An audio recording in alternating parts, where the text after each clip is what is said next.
tonight we see them turn on the attack? Well, it could well be. You look at both sides, as we mentioned in the warm-up, both of them have scored more tries and more points in their domestic leagues than all the opposition. I was down pitch side for that pre-match discussion. The pitch is absolutely immaculate. 2 weeks out, of course, we'll be here for the England game in 2 weeks' time. The pitch is absolutely brilliant. You'd want to play in a stadium like this, so I think we're in for a cracker here this evening. 100th appearance for Joe Tuganasiga on the wing for Bath. Dangerous strike runner when he gets hands on the ball. Likes to get busy, come in off his wing, and his teammates are more than happy to give him the ball as well. One for Leinster to watch today as Jack Conan leads out to the firelights in the Aviva Stadium on a beautiful January evening. Final round of the group stages, and what a meeting between these two sides. So much history in Bath. I remember as a youngster watching the great Stuart Parnes and Jeremy Guscott combination at 10-12. Donald, when I used to watch Rugby Sunday. And, you know, they do so much history. They are still a very proud team, but they don't want to put up a show today. Yeah, they are. I mean, they are a proud club. You mentioned, you know, the Glanville, and you're talking about history and tradition. Max Ojoma in the centre is the son of Ben Ojoma, so they have those old. I remember the Stuart Barnes, Garrett Chilcott. Yeah. I was on Lions tours with them. Jeremy Guscott, all of those players, brilliant individuals. But the one thing that used to come across to me, how proud they were to play for Bath, to represent Bath, and to be fair, despite the professional game, you still feel that's what they're building. That's the identity that Van Grant is looking to create with this new group. We're ready to go. Referee Luke Ramos blows the first whistle, and 80 minutes of Champions Cup rugby underway. First touch for Finn Russell. What a test that's going to be for young Prendergast today. If he passes that, I tell you, he'd have done his job in the Leinster colours. Quite similar strips, a little bit darker, obviously, the Leinster blue than the light blue of Bath, as Russell gets it again. Joma, the aforementioned, gives it out to Granville. And then first attack for Bath down that right-hand side. Sam Prendergast got one straight to the chest there.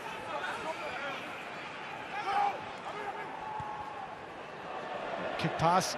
It's going to work out okay for Ollie Lawrence. Himself and Finn Russell have developed quite an understanding, and it's one to keep an eye on here. That 10-13, they in the Premiership find each other on plenty of occasions, and they've been very successful. That's one of the big reasons why Bath are top of the Premiership at the moment. And they're happy to just keep the ball here. Leinster, that solid defence is being tested out. Here's the Glanville, lovely pass on the outside to Ted Hill. Hill inside the Leinster 22, straight over the top of Hugo Keenan, and quick ball again now for Spencer. Crashing over is Alfie Bobet, and what a start from Bath Rugby. What an incredible start. That's, you know, so much talk about the South African blitz, how difficult it is to get around. 3 times in the opening 1 minute 22 seconds, Bath had managed to get the ball out into the 5-metre channel. On each occasion, Leinster initially the defence was able to cope, but they created that overlap. Sam Prendergast has been held in the backfield as the last defender.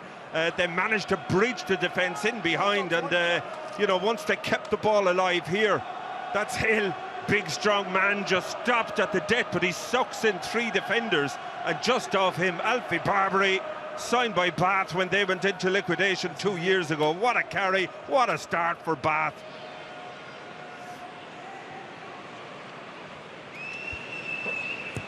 First kick from Finn Russell to add the extra 2. Flags go up.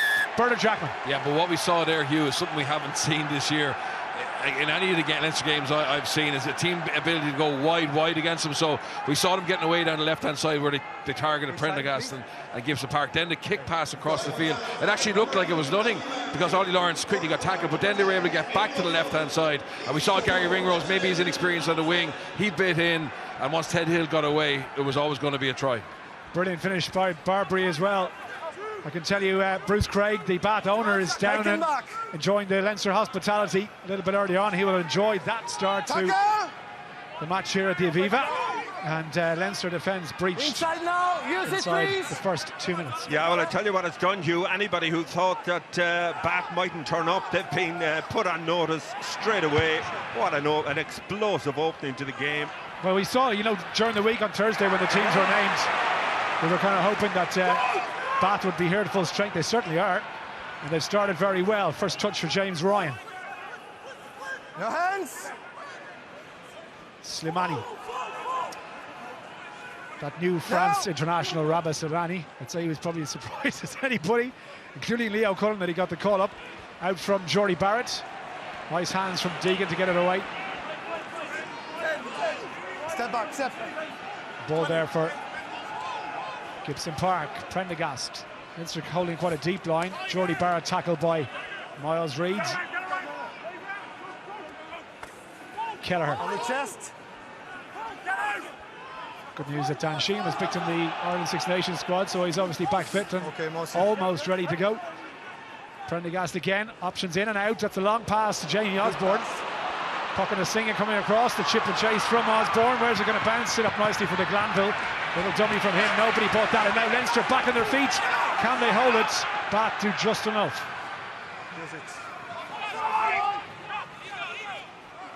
Ross Maloney.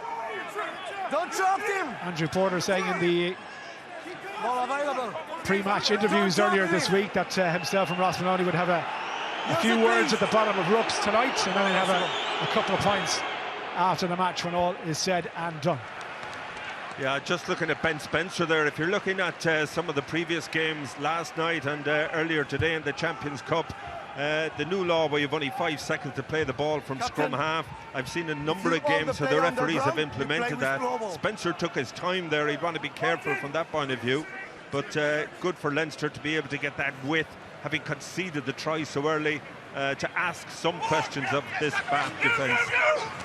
Keller straight up goes Max Deegan.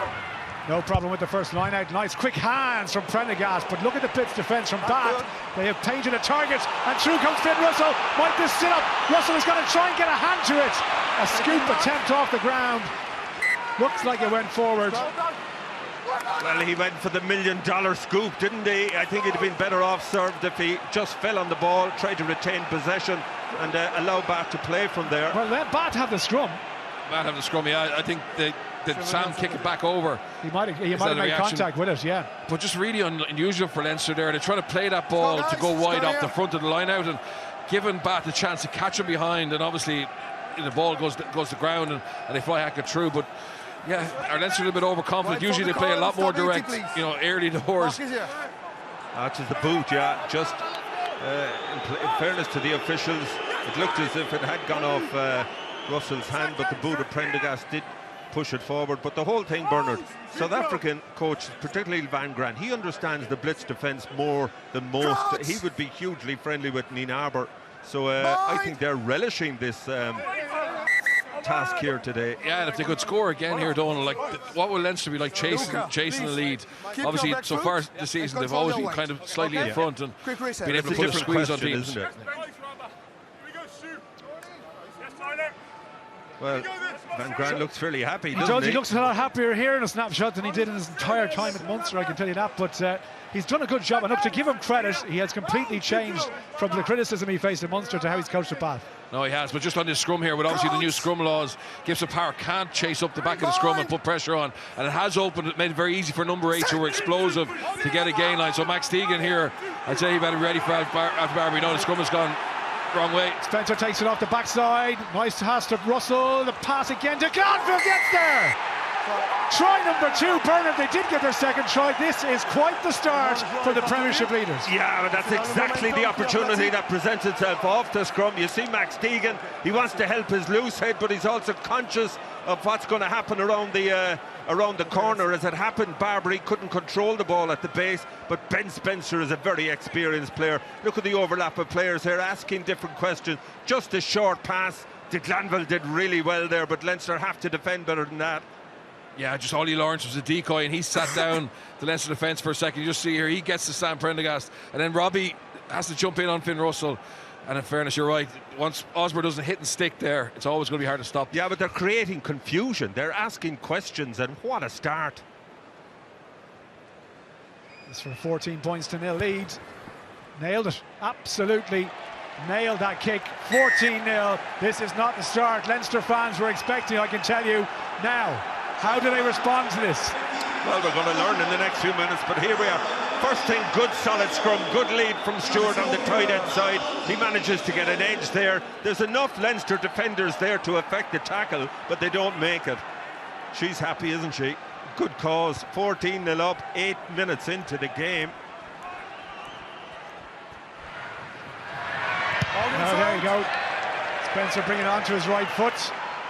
Not his favourite option, and this is a decent position to try and strike back now. Yeah, it certainly is, but you know, Leinster, there's questions being asked here. Look at the experience of this side. Leo Cullen there, he'll be talking to the coaches. He'll be looking to see what Leinster can create off this. First chance in the opposition 22. That's Deegan once again, out from Van der Fleer. Jordy Barrett uses that big frame of his to crash up through the middle. Kelleher, tackled by his opposite number, Niall Annette. Bit of trouble just getting that ball out at the moment. James Ryan. Just twisting away, trying to find any room to get forward momentum. Slimani.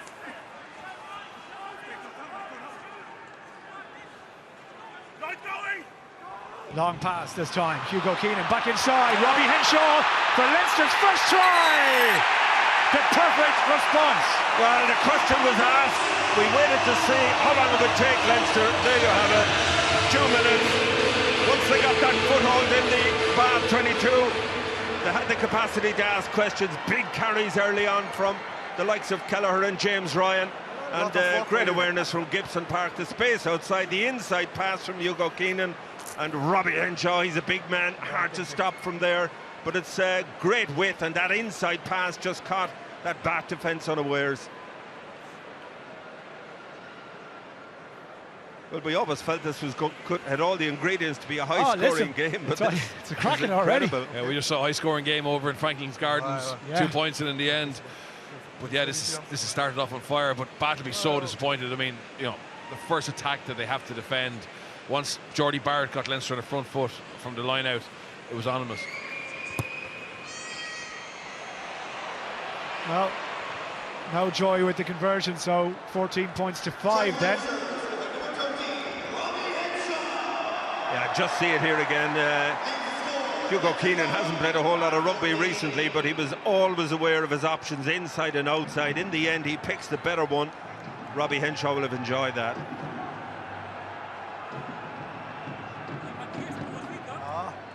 That's a bit more like it, I think, from Leo Cullen's side.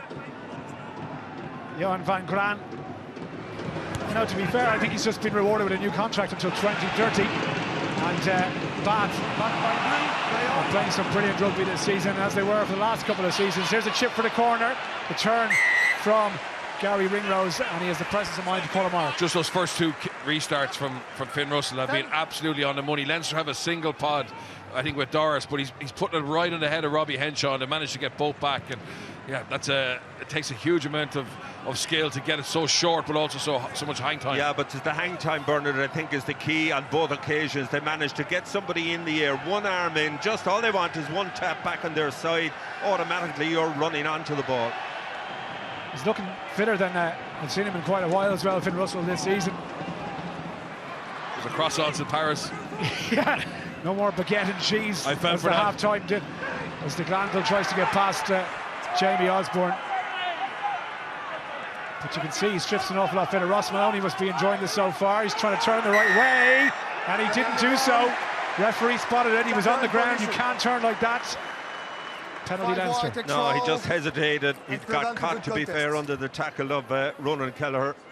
But he made a second movement once you did that, and to be fair, referee Luke Ramos right over him. I noticed all 4 French officials. They were down for breakfast good and early this morning, like myself, and they didn't quite have the same number of rashers and sausages as myself. I was watching them coming back. Nobody from the does. buffet. Nobody can manage you on the old buffet. Open, please. Thank you. Well, 180 appearances for Leinster. Yeah, he's coming. 5th start, I think, of the season so far.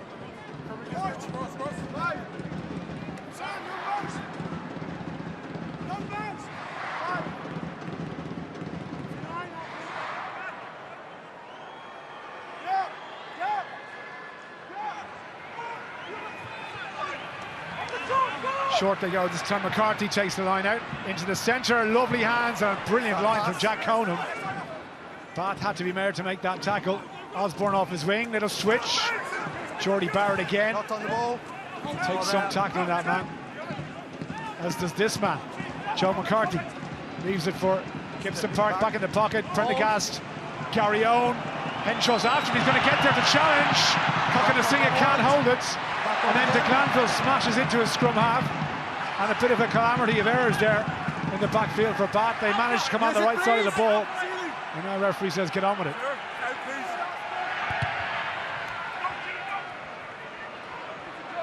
Keenan. Just drifting across slightly. Nice line to puncture a little bit of a hole. Prendergast again. There's an overlap on the right here. If the pass can get wide, it does get wide. Max Deegan out to Jordy Barrett to smash his way past, and the offload was to the wrong man. Rory McConaughey in the right place to take it from the New Zealand international. Well, that was nearly brilliant from Leinster. The passing as well, under pressure to get the ball wide, almost resulting in a try and a penalty.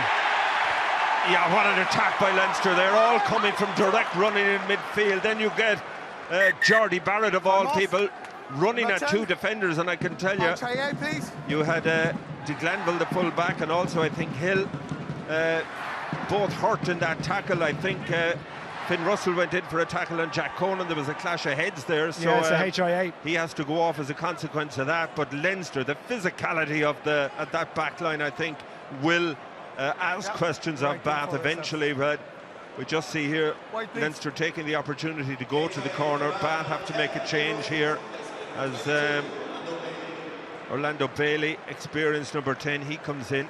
But they'll want to get Russell back out there as quickly as possible. Absolutely. Everything that they've done so far, one way or another, has gone through their talisman number 10. Off he goes for the assessment. Open, please. To be fair, the gum shields they have now, they can pick up those big hits. So that's been ordered by the medical team, I would suggest. Short to go, trying to catch Bath unaware at the front of the line out. Van der Fleer gives it short to McCarthy. Leinster a metre shy of the try line. Porter now, hands on it. Oh, it's dropped.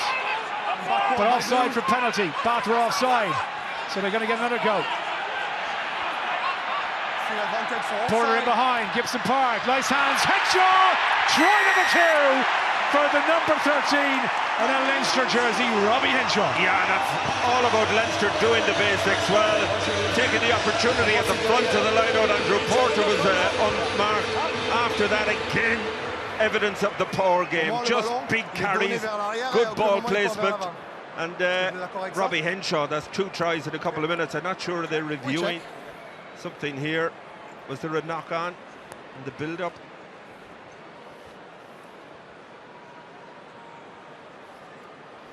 Just having a look at knock on. Sam Prendergast doesn't hang around. With a good cause. Try stance. What a comeback by Leinster. You just see here. Now what happened here? Did that come off?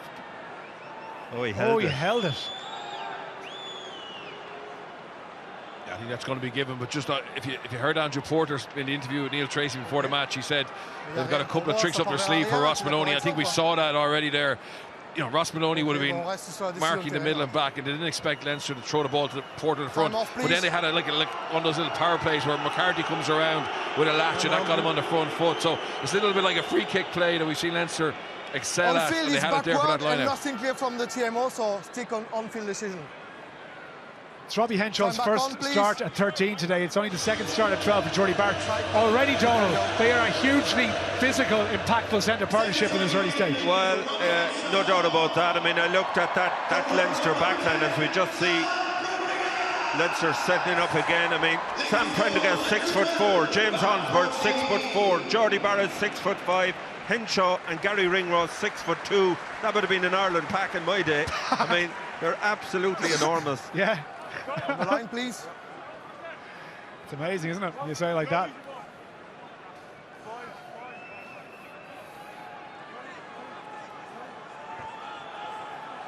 So after a brilliant start, Bath have been clawed back to within 2 points now, Leinster. 17 minutes gone. That's No competition. no competition. So the ball, there's an example of the new law, where if the hooker doesn't throw it straight, but the opposition don't compete, it's play on.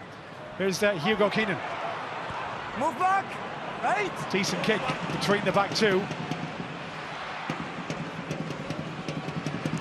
Retreat wide. Rory McConaughey finds touch, but Leinster still very much in a decent position. And you just get the impression Bath haven't exploded out of the blocks. The manner with which Leinster have responded with those 2 tries, even though there's still 2 points in arrears, Bath know they have their hands full in the course. We still have Finn Russell off the field being assessed.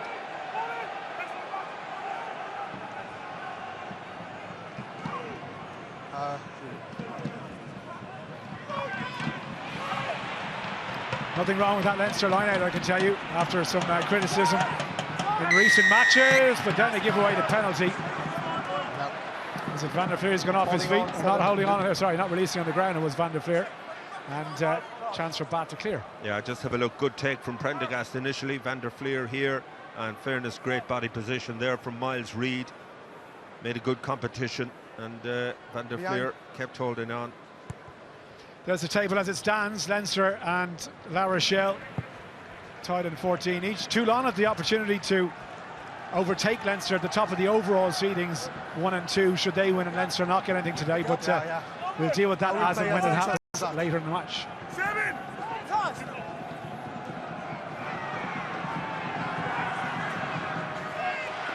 Maul. Little dummy bouncing off the tackle, Ollie Lawrence. He still has possession. Out it goes from Bailey. McConaughey. Tackle release.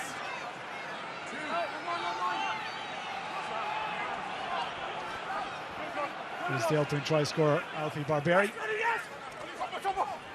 Oh, almost intercepted. Good tackle. And again, that centre partnership for Leinster. Look at Jordy Barrett. Well, not alone is he content to make the tackle, then it's back on his feet, grabs the ball, affects the turnover. Work rate. That's what you learn when you're an All Black. Yeah, brilliant. Never on the ball. From Jordy Barrett.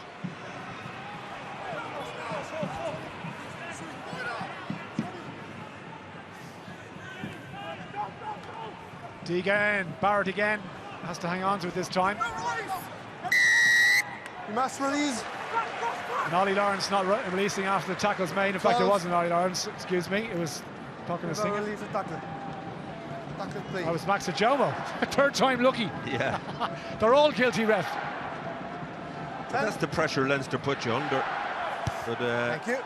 you just see, you mentioned the combination, Robbie Henshaw and Jordy Barrett are creating havoc for Bath at the moment. That was huge the tackle. hit there. I mean, that's on a hooker. Niall Lynette certainly Don't felt close that. the gap, please. Former Ireland under 21, a long time ago, well over a decade ago. He's had a super career in England, played for Worcester many an occasion. Yeah. Open. He's captain of the Ireland team at one stage. Not on the 21's team, but decided to go abroad, and it's been a very successful career overall, as Leinster that time wasn't straight, but because Bath contested. Hooker. Well, note it was a double movement from Ronan Kelleher at the front. That's the second time, yeah. Yeah, just a little bit confusion, and you know, maybe the Ross Maloney presence there, trying to read, and Leinster looking to change at the last second. Please access. Hugo Keenan's call for this one. Brilliant take. That's exactly what you want your 15 to do. Command the air, make the call, confidence to everybody around you. Look at space for Jamie Osborne. He's gone straight through the gap. On his own now, he's going to have to do it the hard way. Past another tackle. Brilliant break by the winger. Options on the left-hand side now for Gibson Park. Here's James Ryan. Back into contact. Alfie Barberi and Miles Reid making the tackle. Here's McCarthy.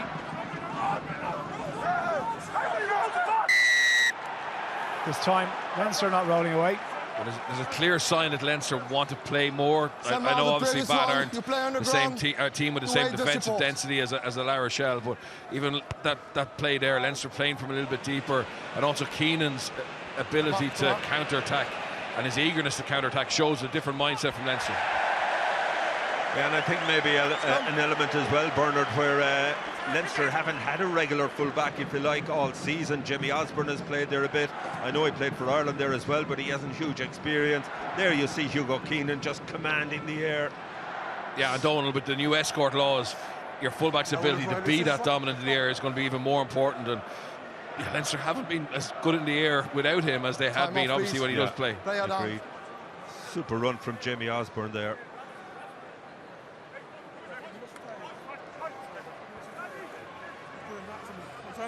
On this side? Yeah. Just having a look down, still no sign of Finn Russell. No. All good? And, you know, if he doesn't come back, that is a huge blow to the way that Bath play. We saw his effectiveness in the opening 3 minutes in terms of managing to effect overlaps on the wide 5-metre channels, and 3 times leading up to that first try. So Van Gran will be praying that he gets some positive news from the medical room on that front.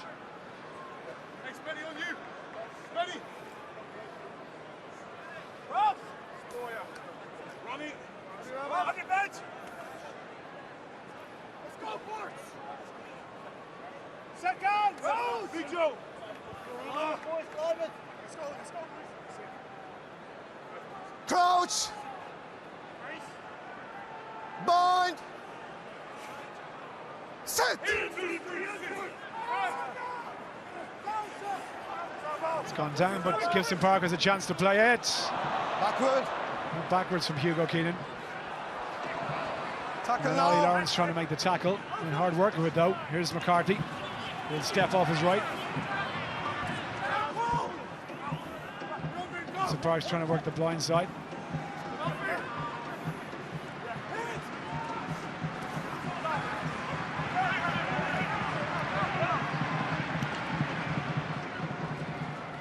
Kelleher, big tackle.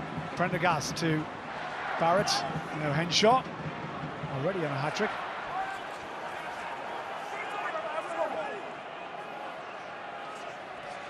Again, Prendergast just dropped by Jack Conan. Advantage being played. Ollie Lawrence trying to get there first, but across comes Barrett. It's gone into touch. Well, I think it went off a Bath player, so could well be they'll go back to the original advantage. Penalty. And here is Finn Russell lacing up those lovely Tackle orange the ball. Adidas boots. Looks as if he is coming back into action. S'il te plaît. Est-ce qu'on peut avoir un ralenti dans l'écran? Stretching Could we down have a below us replay on here, the so screen, I'd please? suggest we're going to see him in Tackle the off next the ball. minute or two. Tackle without the ball. Go forward. I feel tight-head is injury, small bit. Just there. I don't know, he's not on my side, but I will pay attention. Yeah, it's Ollie Lawrence. Sir, that was on the other side. It's Ted Hill making the tackle, wasn't it? Yeah. And then that was the knock on, but 13 white, tackle off the ball. it's 13 Ollie Lawrence and Hugo Keenan. Yeah.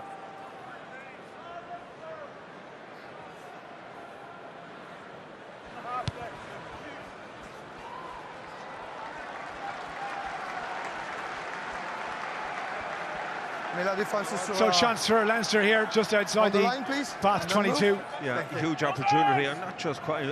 I'm looking at Finn Russell here. He's chatting to the Bath subs down on the sideline. If he was ready to come on, you'd think he'd be coming in at this break. It does look like he is coming back on, doesn't it? He hasn't got a coat or a jacket on. I wonder why they're not getting him in there.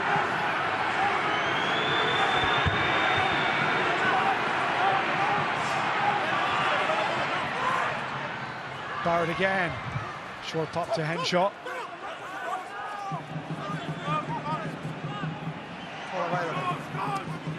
There's Porter.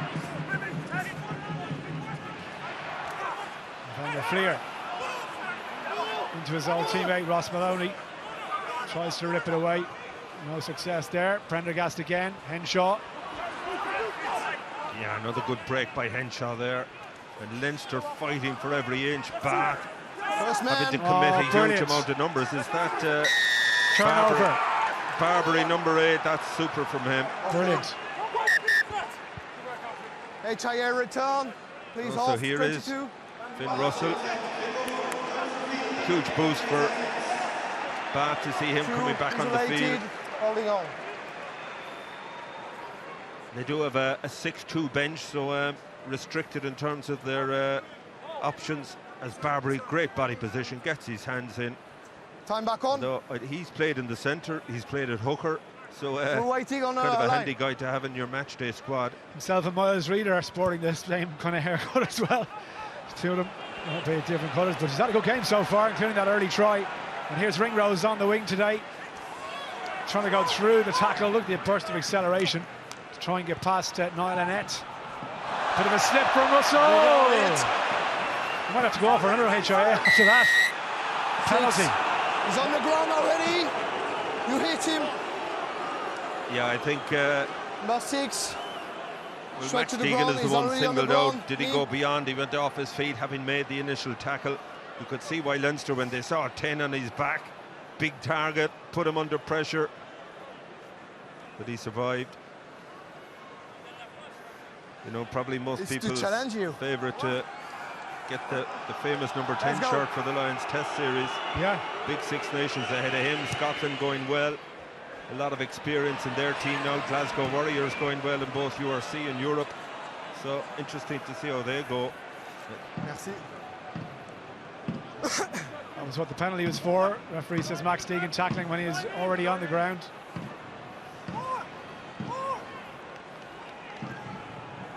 Yeah, Russell, I think he knows he was lucky enough to get away without any damage being done.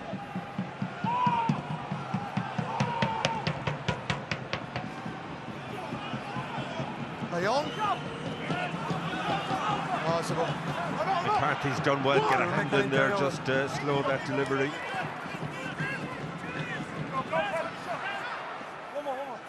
Use it, please. Taken back. On rentre dans les 50.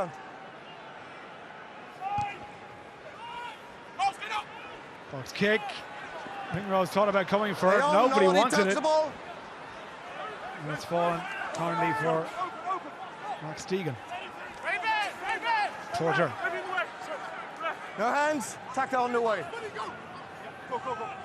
Use it, 9.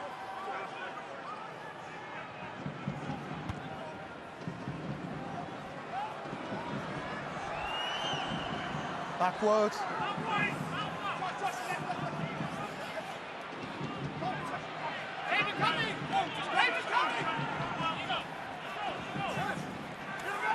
Nice carry from Miles Reid. Almost at halfway. Penalty though. Take out. 5 takeouts. Against Ross Maloney. The referee, to be fair, he's been consistent on that. Anybody Away taking, from the rack and go to the ground. Take out. yeah, taking players out off the ball, you can't do that. Kind of a cheap penalty to give away, really. Don't tackle him. And net result, Leinster, we've seen on the last 2 occasions they got a foothold in that Bath 22, managed to make it count. Just here, watch Ross Maloney going beyond, he takes out McCarthy. Difficult to kind of get away from the temptation, but could prove costly.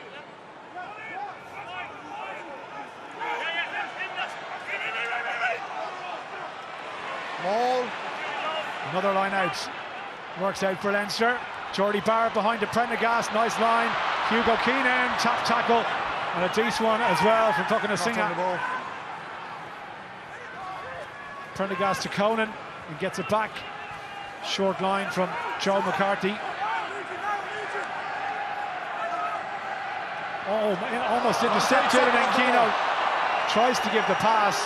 De Glanville was in his way, and a referee has blown the whistle for a penalty, and there's been a clash as well. Hugo Keenan felt the brunt of that. Yeah, but Cockanasinga, I think it was Jamie Osborne was on the end of the hit. decision against your team. Talk to them. That's finished. Next time. But Bath, if they see a blue jersey, whether they have the ball or not, they're committing the tackle, and you're going to get caught time and time again. I think they're just so nervous of the attacking threat that Leinster pose that if they see a blue jersey, they're going to hit it. But that's the second or third time they've been penalised. And they're more than happy to leave that last man free and just come in. Oh, Prendergast's gone. Taken quickly, Leinster players still down, including Hugo Keenan, who threw away the water bottle straight away and got back into his position. Osborne and Henshaw combining well. Leinster on the right, the quick hands from Prendergast. They went forward. No. And he's operating in so little it's time all and right. space, So no Prendergast, at the offside. moment. That one just a little bit unlucky. Yeah, he was, but chat with my team, which we are doing. You've called time off. While we're still in the huddle, you've allowed them to play. Okay. My mistake, sorry. Okay. yeah, I think that's a very fair call from Ben Spencer. believe To you be finished fair, there was a your bad walk, player so getting I'm so sorry. medical attention on the field. The other 5 or 6 were in a huddle having a chat. I don't know if Leinster had scored, Bernard, I think there could have been a mutiny here. No, fair play to Luke Ramos, so he just accepted it. He didn't try and argue. He knew he was wrong. Yeah, it's been nice to hear a referee putting his hand up and say, sorry about what's that, your lads." point? I do what I want. Look at the huddle here in the background. And look, It's bizarre, isn't it? Look at the amount of medical people on yeah, the field as well. Obana is getting medical attention. You wonder how, in the name of God, Luke Ramos allowed that to go ahead in the first place. And to be fair, Leinster are the ones who were disadvantaged. I mean, that was a penalty, kickable penalty, kick to the corner, and now Bad have a chance to exit. Bind. Big battle here on this side of the scrum. Will Stewart and Andrew Porter, they could well be repeating that here in 2 weeks' time. Leinster against, Ireland, England, and Ireland got the decision there. And that's interesting, right? Because Andrew Porter looked like he was struggling there just from the naked eye, but the referee went against him. I think the penalty was on the other side. Number from one. On the other side. Number Lose one. that knee to the Oh, ground. it was, you're right. So Yeah. Slimani, One wide. Porter was under big pressure. Knee to the ground. Stewart was very dominant, but Rabbi Slimani, boosted by, as you said, getting picked for the French squad, he was doing a bit of a job on Obana. Yeah. Number one. Knee to Just the see it ground. here on this side. Yeah, Obana's leg has gone to ground straight away. Clear, very clear. We were concentrating on what was happening on the other side. That call could well have come in from the assistant referee on that side, I think. Guys, 5 plus 1. Okay, 5 plus 1. Teagan again. Kelleher looks for Jordy Barrett. Gibson Park. So there. Still Leinster ball. Use it, please. Step.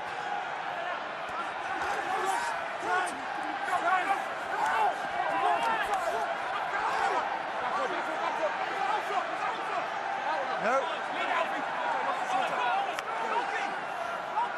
Gibson Parker's got a lot of blood there. There was definitely a call from one of the players saying hi, but it looks like his eye is bleeding. But Leinster putting a squeeze on here. Short one for Porter to have a go. Just patience and discipline now, picking the right option. Slimani. Where's the ball? It's lost forward. I think Van de Vlier took his eye off the ball for a second. And you know, if Leinster had gone out the back door, I think they had to score. You don't see that man make too many mistakes. Outstanding against La Rochelle last week. Knock on there. Like to see it again, but I think he was the guilty party in terms of knocking on right under the sticks.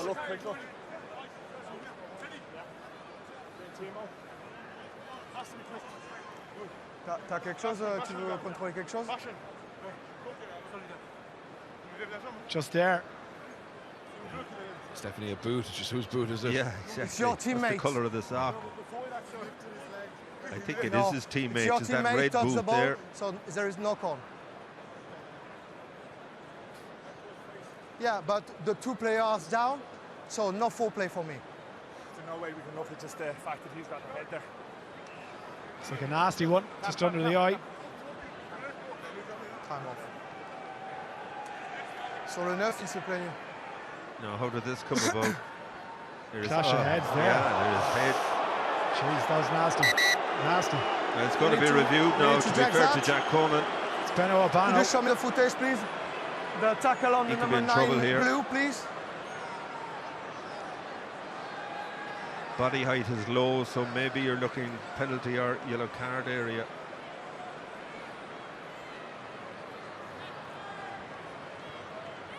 So watch just the first player then there, Benno Obano. Now in real time it didn't look too bad, but when you slow it up, you can see it's head on head just under the eye. So, Yes, with this cam, can you stop when there is a contact with the head, please?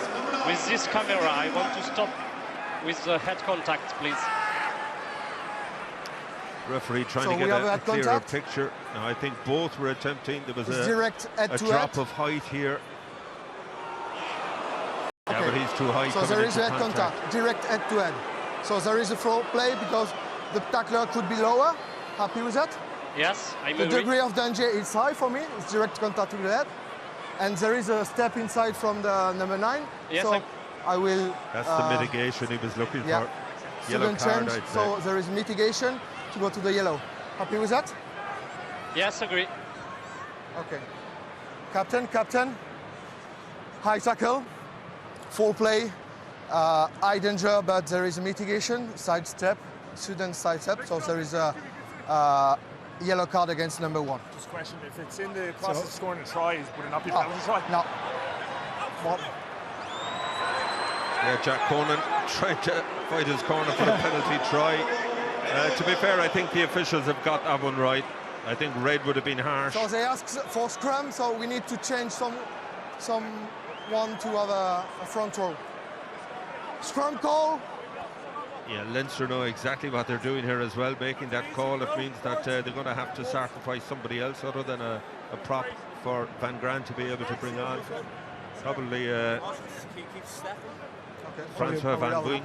It doesn't excuse O'Bano's tackle technique, but it is a tricky one now for defenders, particularly that close to the try line. When you're not allowed to touch the 9 within a metre of the ruck, that's what they're all saying. How are we going to stop him? If you've got someone like Gibson Park who snipes that quickly, and if you get a chance to have a look at the clean out, so Jordy Barrett gets over the gain line. The clean out from Ringrose and Kelleher was so dynamic, it actually created an offside line that was another further metre back. But yeah, it's very hard for O'Bano there. Absolutely, it doesn't help either, Bernard, when you're a 6'2" loose head. Scrum halves are all 5'9".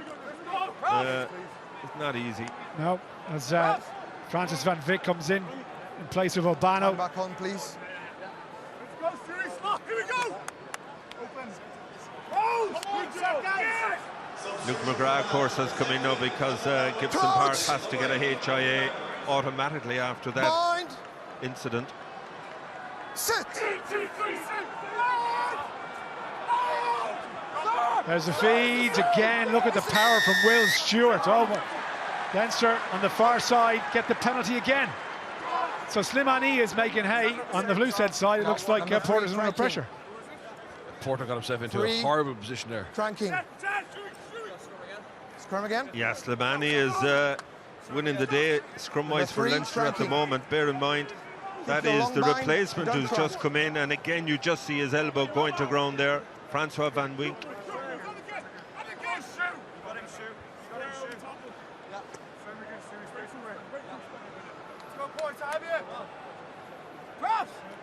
Let's go, Ro!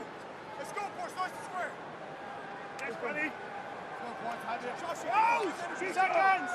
There is Slimani. Hasn't played for France since the quarter-final of the World Cup in 2019. Is there any element that France might have picked him with his insight on the Irish? Without a doubt. Better from Porter. Better from Porter. Yes, sir. Let's go, boys. Well done. Well done. Goes up and go. Well done. Yeah, big opportunity here now for Leinster. 4 minutes to the break. Bath down to 14 men. Stay down, please. Don't go Chance up. to Stay down. go ahead. But Quick again, you reset. just see on the far side, Let's go. front rows coming up.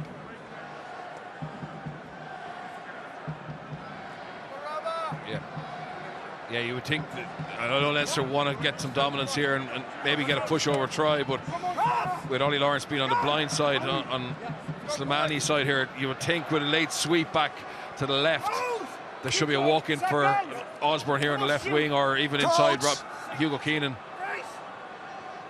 Bind. Sit. Watch the hook, sir. No hook. Yes, it. Go to the back line here. Jack Conan's going to have a go himself. Showtime! Pick and go. Van der Fleer can't quite get it down. Or there on the line. Leinster should have another go, and there it is. Jack Conan back on his feet, over for try number 3. Yeah, and that was good, clever play by Leinster.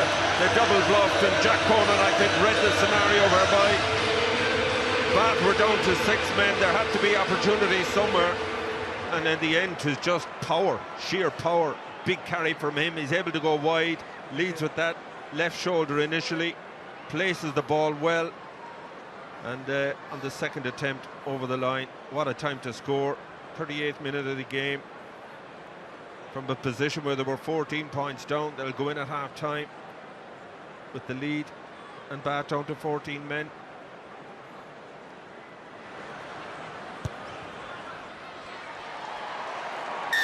Well, just for a second we thought, but over it goes. 19 points to 14. But it kind of reinforces how disciplined you have to be and how clinical you have to be. That try basically comes from a Ross Maloney clear out here, you know, where he takes Joe McCarthy past the ball, and from there, now a batter after conceding 7 points and have a man in the bin. Well, the one thing we've seen today, Bernard, field position. Leinster haven't been getting into the opposition 22 as often as they had in the past, but what you're seeing today, when they do get in there, they've been clinical in terms of finishing off on the scoreboard.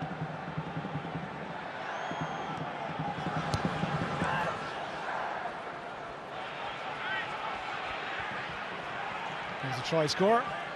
Back into Ross Maloney. 90 seconds before the break then. Started at a million miles an hour this game, with 4 tries in quick succession early, and then a bit of a lull after that, as McGrath looks to find touch, and he'll play the rest of the first half, with Jameson Gibson Park getting half-time as well to try and recover. Yeah, because they have a player in the bin. Russell that time for the first time kicked that restart long just to try and get a little bit of field position, hopefully force Leinster to kick it off, and now they've one line out with a man less to see if they can get another score.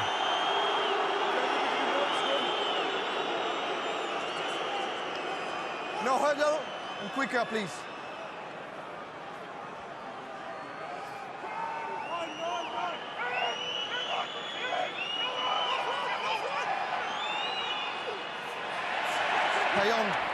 Loose ball. First to react, Grinroo.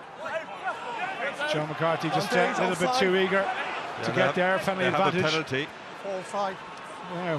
Flat pass. Mylonet takes it on the wing. Tackled by Ringrose. Spencer out to Finn Russell. And now Reid. Score for Bath now before the end of the first half, but a huge boost to them as Ollie Lawrence goes through. Still Ollie Lawrence. What a break, and what an offload to Glanville. Oh, that is class from Bath. Oh, an incredible try there from Bath, out of nothing. They've been on the receiving end for the last 20 minutes. Haven't had any possession in that Leinster half of the field. That's a super try. What a lift for them. Just prior to the break, look at the hands again from Finn Russell. He's just consummate ease with the ball in hand, and that's superb. Backdoor offload to Glanville. Ollie Lawrence will be 13, I would imagine, for England here in 2 weeks' time. Does really well there to keep that alive, and to Glanville, what a boost right on the stroke of half-time. Conversion attempt now to take the lead back.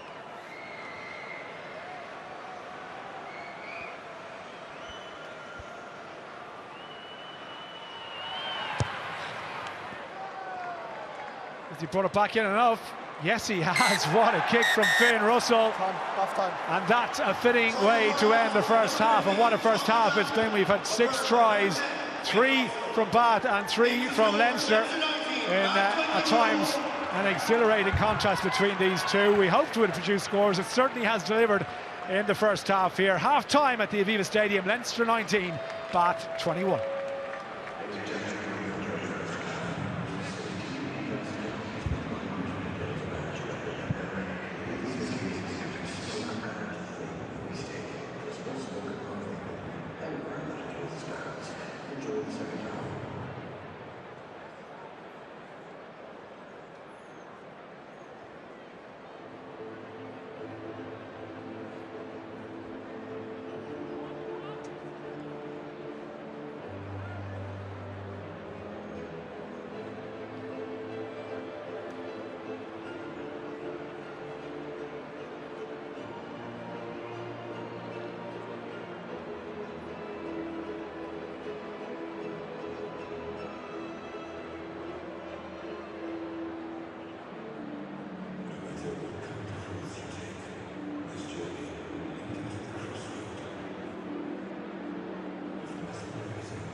ready, the nerves are starting to show.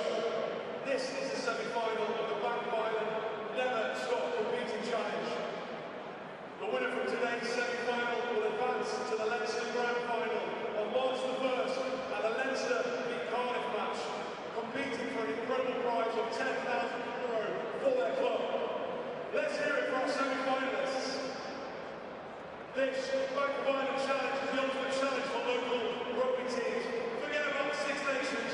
Winning this contest, where teams aim to catch rugby will launch by our custom-built launcher, is the biggest thing to hit the rugby world. Now let's give a warm welcome to the two qualifying teams, Derry and Port Arlington.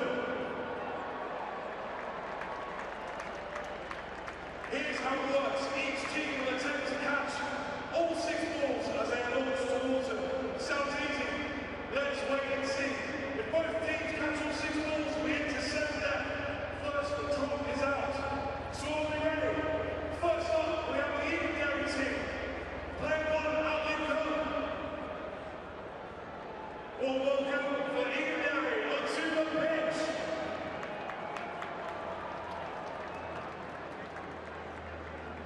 Okay, so here goes player 1, are you ready? Let's get ready. 3, 2, 1, fire!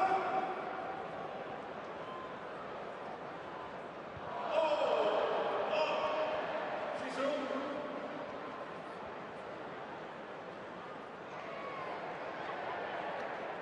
What's that? 2 out of 6?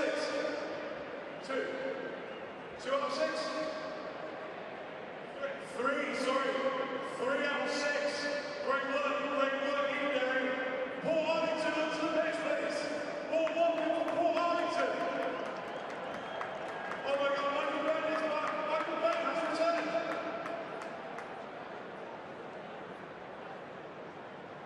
Give me a thumbs up when you're ready, lads. Are you ready? In 3, 2, 1, fire!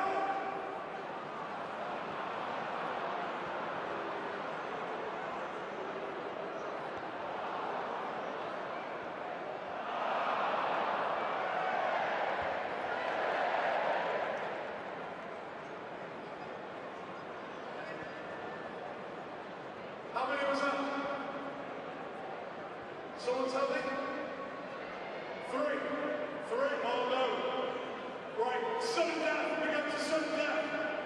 Okay, pick your best catcher. Who's on first? Hopefully you get one chance. Let's go Port Arlington.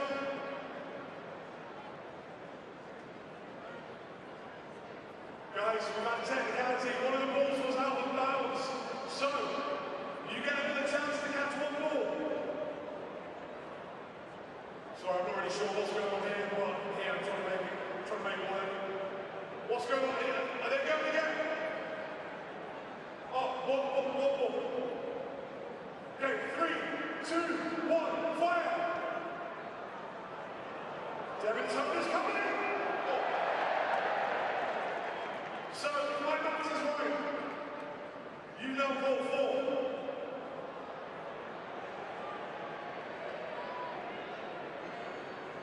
Oliver, what's going on? Referee, tell us what's going on. Who's won? Sudden death, sorry. Okay, sudden death. Oliver, can you give me some direction here? I have no clue who's on. Sudden death, 1 player. Sudden death, 1 player from each team. Whoever drops it first loses.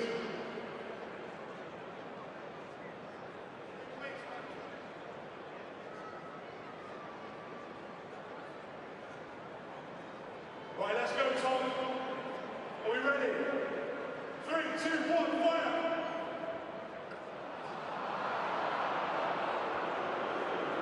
Give him another chance. Go again.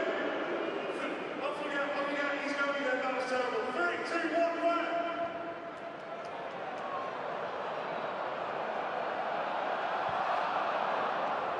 I would have died for that. Next up, let's go, Barry. Fire!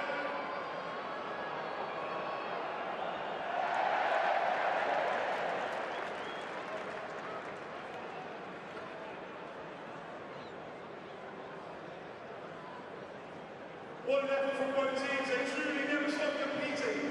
I'm thrilled to announce today's winner. Today's winner is Port Arlington. They're off to the grand final during the Leinster Cardiff match with a chance to win £10,000 for their club with a fantastic prize. Well done to both teams today. All that's left for me to say is get your phones at the ready for the teams out second half light show. And make sure you make some noise when the boys in blue hit the pitch.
Team's ready to go for the second half. Music fading out, and if it's anything like the first 40 minutes, I'm sure the crowd will be pretty happy. Probably more so if Leinster managed to hit the front once again in the second half. But Donald, we had quite the contest in the first half. Yeah, we had a brilliant game. Everything we asked for. Bath carried the fight to Leinster right from the start. Leinster responded in the manner that we thought they might. And Bath, that try on the stroke of half-time to go ahead again has really asked further questions. But I think Fiona and Jamie put their finger on it. Look at the bench that Leinster have. That could be the difference. Just a knock on there, almost catching Bath unawares on the restart. Finn Russell finds touch, and the first line out. Line out was for Leinster, Donald, was a huge improvement on the previous few weeks. Yeah, it was. They were 8 out of 9. I think there was just one bit of confusion. You know, that double pump from Ronan Kelleher. But you know, given all the talk about Ross Maloney in the Bath ranks, I think Leinster's line out has been spot on. Gibson Park. Prendergast to Henshaw. He's intending to find Osborne, but he needed the help of the bounce to do so.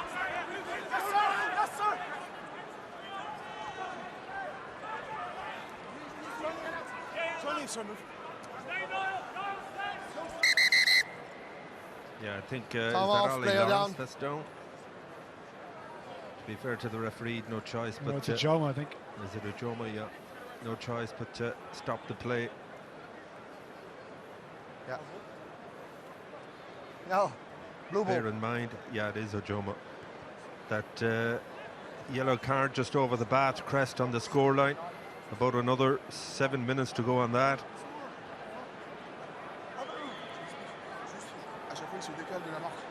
And we just see the fruits. That's why the yellow card is there. Gibson Park had a few stitches for his efforts at half-time. Jamie Osborne, what a player he is. Still comparative youngster, 23 years of age, 5 Ireland caps at this stage, 55 appearances for Leinster. We've seen him at full-back at international level. He's been on the wing here, and everybody thinks centre is his best position. So just goes to show. So, don't step, stay on. Riches in the centre at the moment, don't they? With everybody fit and well. Gary Ringrose on the wing today. Obviously, the two boys there at the moment, having just well, Jordy Barrett, his second start at 12, and Robbie Henshaw's first at 13. Yeah, and those two really have been the standout for me in the first half. Henshaw-Barrett combination, superb. Penny for your thoughts. Don't move. Regardless of what happens, he's done a brilliant job at Bath. You have to acknowledge a new contract that. as well. You know, Bruce Craig until 2030, I think, Bernard. Well, look, if you remember his criticism, and even though he was quite a spoken man of working in Munster, was the inability to recruit the type of players. He was all for bringing in a South African type 5, and in fairness, he has been able to recruit differently here, and also his coaching staff. He does no coaching now. He's just very much a figurehead and the top of the organisation, but very well liked, and has done a great job. Obviously, they lost the Premiership final last year with a red card early in the game, and they shaped up. The team have put it up to Leinster the most of the season by a mile. Yeah, and it's funny now, look, thinking back to his time in Munster and the style that Munster were playing at the time, and you could probably pigeonhole Van Graan if you're just taking in that small box there, but he clearly picked a game plan to suit as what he saw was the best talents of that team. Even though it might have been for something for everyone. You know, it was difficult. There were challenges, as Bernard has alluded to, but he did bring Munster to 2 Champions Cup semi-finals. In fact, I think 5 semi-finals and a final, but unfortunately, Munster lost all of them. Crouch! Slimani has managed to do a bit of a number on both Ben O'Bano and also Francis Van Vick when he came on towards the end of the first half. See if he can keep that going here. Well, Donald's been full of stats around tall players, and how tall the modern rugby player is. But Slimani's something from the past. He's like a little teapot, and the problem for those big loose heads is to try and get down to his height. They're all big, strong. It's the worst nightmare for a big loose head to see this small, squatty fella. You're trying to get under him. You've no chance. Tyke Furlong was saying his English is actually very good. He's great crack with all the lads, but then when they go into a coaching session, the coaches ask him something. It's yes, no, yes. Pretends he doesn't understand half it. Be talking about. That's called experience. That's experience, exactly.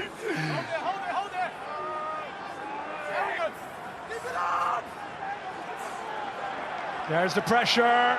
Leinster front row pop up, so too Bath. And Miles Reid is to play makeshift number 8. Use it. Still 15 against 14 with the sin bin to Ben O'Bano. Brilliant take, Jamie Osborne. Never took his eyes off it. Hugo Keenan.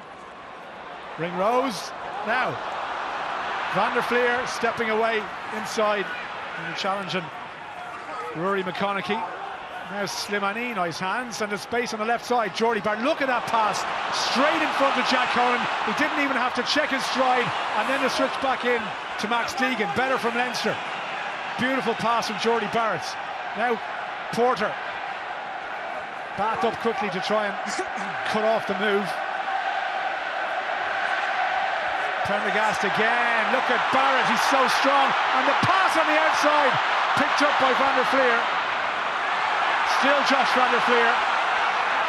Leinster looking to finish this one. Porter, nice hands. Now, Robbie Henshaw's all on his own here.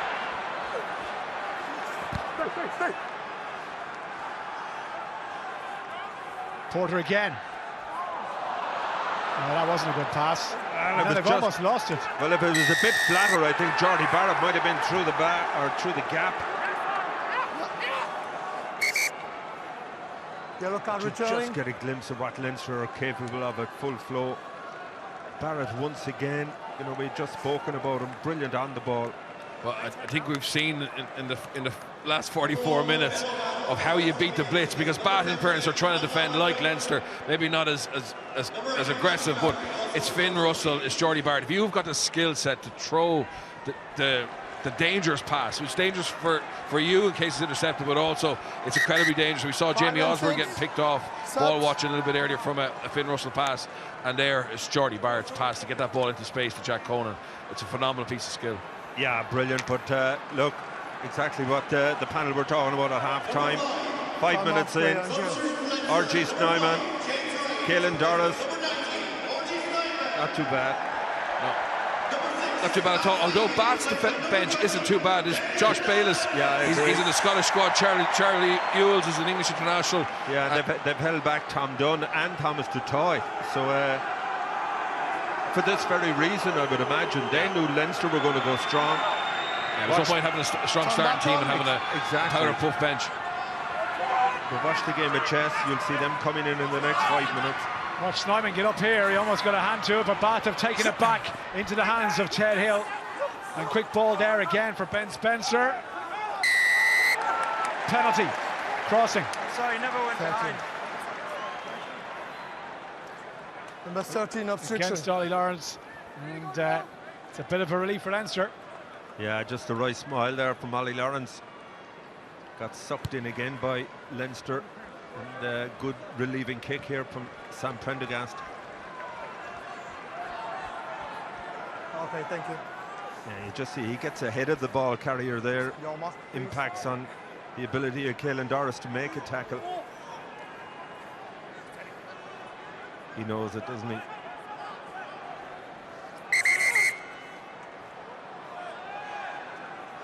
Max Deegan is the one who's made way for Caelan Doris, so Jack Conan, of course. Please, guys, if I come to the front to give you a mark, respect the mark, okay? Doris will shift to the side of the scrum.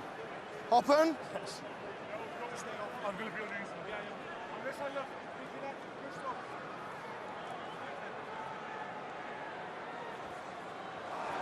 Conan got a hand to it. Slapped it back on the Leinster side. Here is Caelan Doris. Straight over the top. Finn Russell. I think he half closed his eyes when he saw him coming there. Prendergast. That's a wayward pass again.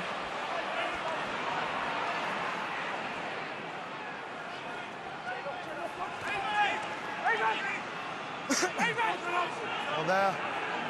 Use it, please.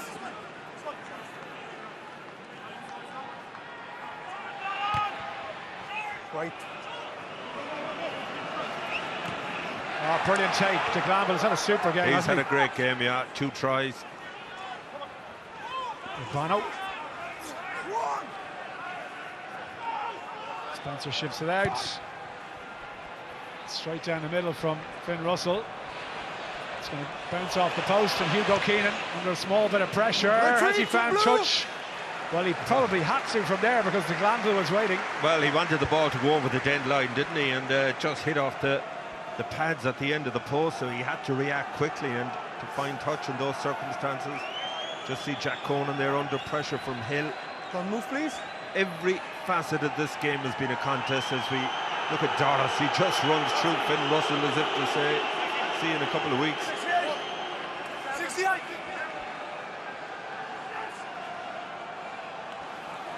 Ball form. Les bleus. Porter staying bound on that right-hand side. And it's just sneaking up. Now Spencer manages to get it away. Talking to Singha. Trying to...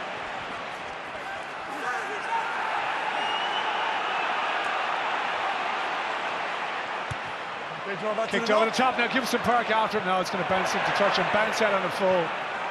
Just a little too much. No advantage. Yeah, it's my mistake. They're going back. They did have advantage. Robbie Henshaw, 2 involvements there in terms of tackle. Back in his feet. Another tackle. Blue scrum. Just watch it here. No, back on your feet. Get back in the action. Clean out here. Unfortunately, the kick went straight to touch, but Leinster did have the knock-on scrum to them. Just outside. La Rochelle leading in Benetton by 18 points to 16. Please. As it stands, time off. They top the table by 1 points difference on Leinster. That will more than likely change. Yeah, and fair dues to Benetton. Remember, they did beat Bath. I know Bath didn't travel quite as strong as they had today, but Benetton have given a good account of themselves in this competition.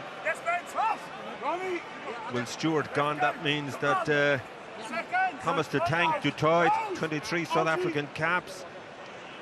Crouch. 6 appearances for Munster. How do they let him go? That's a good question. Sit. Break foot. Sam Prendergast gives it out to Jamie Osborne. Step inside, back to his scrum half. Leinster trying to reset here. McCarthy. Oh, pass on the outside again. Just looking at Ollie Lawrence there, it was half a mind to come up and shoot up to try and make the intercept. That's a good tackle into the touch. Yeah, I think it's and it's come off a bad hand, and Jordy Barrett takes the pass. Little offload to McCarthy, back inside to Porter. Yeah, Leinster visibly looking to lift the tempo of this game now. Play on. Snyman, the famous handoff. Oh, just couldn't find Prendergast, and it did go backwards. His play on. Yeah, Henshaw just rescuing that. Doris again. Well, he's made an impact already, hasn't he? He has. Must be nice for him as someone who rarely sits on the bench to come on, only have to play about half an hour. Here's Conan. Not held. Kelleher. Leinster full of offloading and passing now. Just waiting for the gaps to appear. Massive space on the left-hand side. Now Henshaw out to Osborne. Bath defence drifting across. Osborne, Van der Fleer. He got a bullet to the head. Should have held it, but didn't. Touch. Option. Created the space brilliantly. Great awareness. Yeah, and again, they're covering so much more of the field than they have been in the last few games. Conan holding this right touchline. He breaks the tackle down the right-hand side, and then the ability just to get the ball to Osborne. He tries to fix Conker Singh. In fairness, he would have made a tackle anyway, but Leinster on the front foot there with Van der Fleer hugging the left touchline. Captain. There's been a huge shift in Leinster's willingness to actually get into shape, but also the offload that you mentioned, Hugh. It's not perfect, but they are actually trying to keep the ball alive in contact. Yeah, and here is yours, and it's actually Quinn Rue is the one who's going off. Charlie Ewells comes on. There's Quinn Rue. Knock on. Scrum call. 16 caps for Ireland. Played with Leinster and Connacht, of course. Connacht a long time. But this game now, you just get the impression that Leinster want to test the lungs of this Bath side, lift the tempo, put them under pressure. Those big ball carriers with so much experience coming in off the bench. I'm not sure if there's any other bench in the Champions Cup that have 274 caps sitting on it. All 8 internationals, now to be fair. Cian Healy has 134 of those. That's true. Bind. Sit.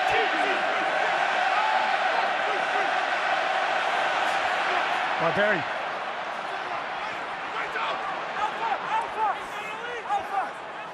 No, no.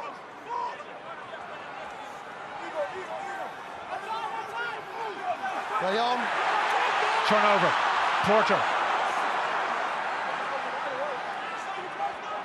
McCarthy again. 2 to take him down. Tackle from Ewells. Gibson Park. Prendergast. That looked high. That definitely was high. No question about it. High tackle on Geordie Barrett. Straight into the jaw. Here's Snyman, another offload. Lovely hands. Look at this from Leinster. Can they finish it off? Keenan into the corner. Ringrose. Bouncing off the tackle of Finn Russell. He didn't make any attempt to wrap. And it's there for Leinster. Try, you feel it's coming. Is it going to get there? Go, go, gadget arms. Oh, gee, Snyman. That's one of the tries of the tournament so far. Brilliant hands from Leinster. The skill levels involved, backs and forwards. The big man, they're waiting for an impact for him, but look at the hands here, he's involved. That's the offload, brilliant from Prendergast, keep the ball alive. Keenan does well to take that pass, but Gary Ringrose, look, he sucks in 4 Bath defenders, manages to stay in field with the help of Kelleher. And how do you stop this man from 5 metres? Big long reach. Super try. That's the bonus point. That's the 4th Leinster try. Brilliant.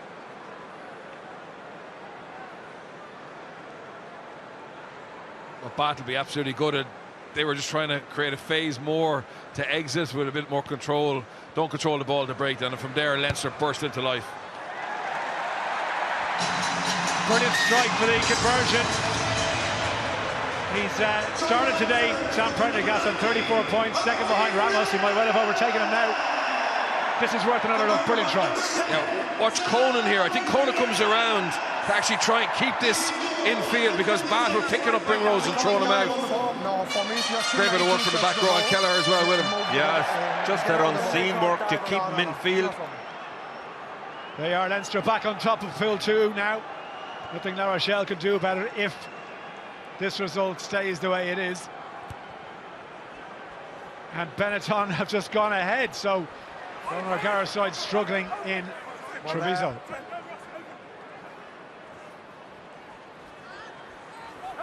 It's just so hard to bring down, isn't he, Snyman? Rose.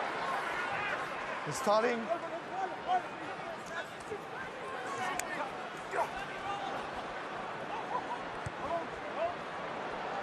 Osborne decides to send it downfield. A rare drop in the ball from Finn Russell. And the crowd let him know all about it. Keep retreating. Blue retreat. Line retreat.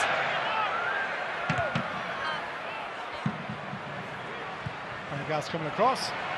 Does have Hugo Keenan with them. Retreat blue. Blue line. And Keenan puts his whole team back on side. So important now to have the chasers do that work to get up and try and get to the ball as quickly as they can. Now Prendergast chopped down with a tackle from Ollie Lawrence. A good one too. He's caught now. He needs to get the ball back and he's in trouble. He's given away a penalty. Yeah, he just took on a risk too far there. The kick tennis was going. It was always going to be a matter of who's going to crack first, and unfortunately Prendergast got himself isolated. Big opportunity here now for Bath to kick this into the corner. Charlie Ewells is on, Thomas Dutoit is on. That maul they have has created havoc in the Gallagher Premiership.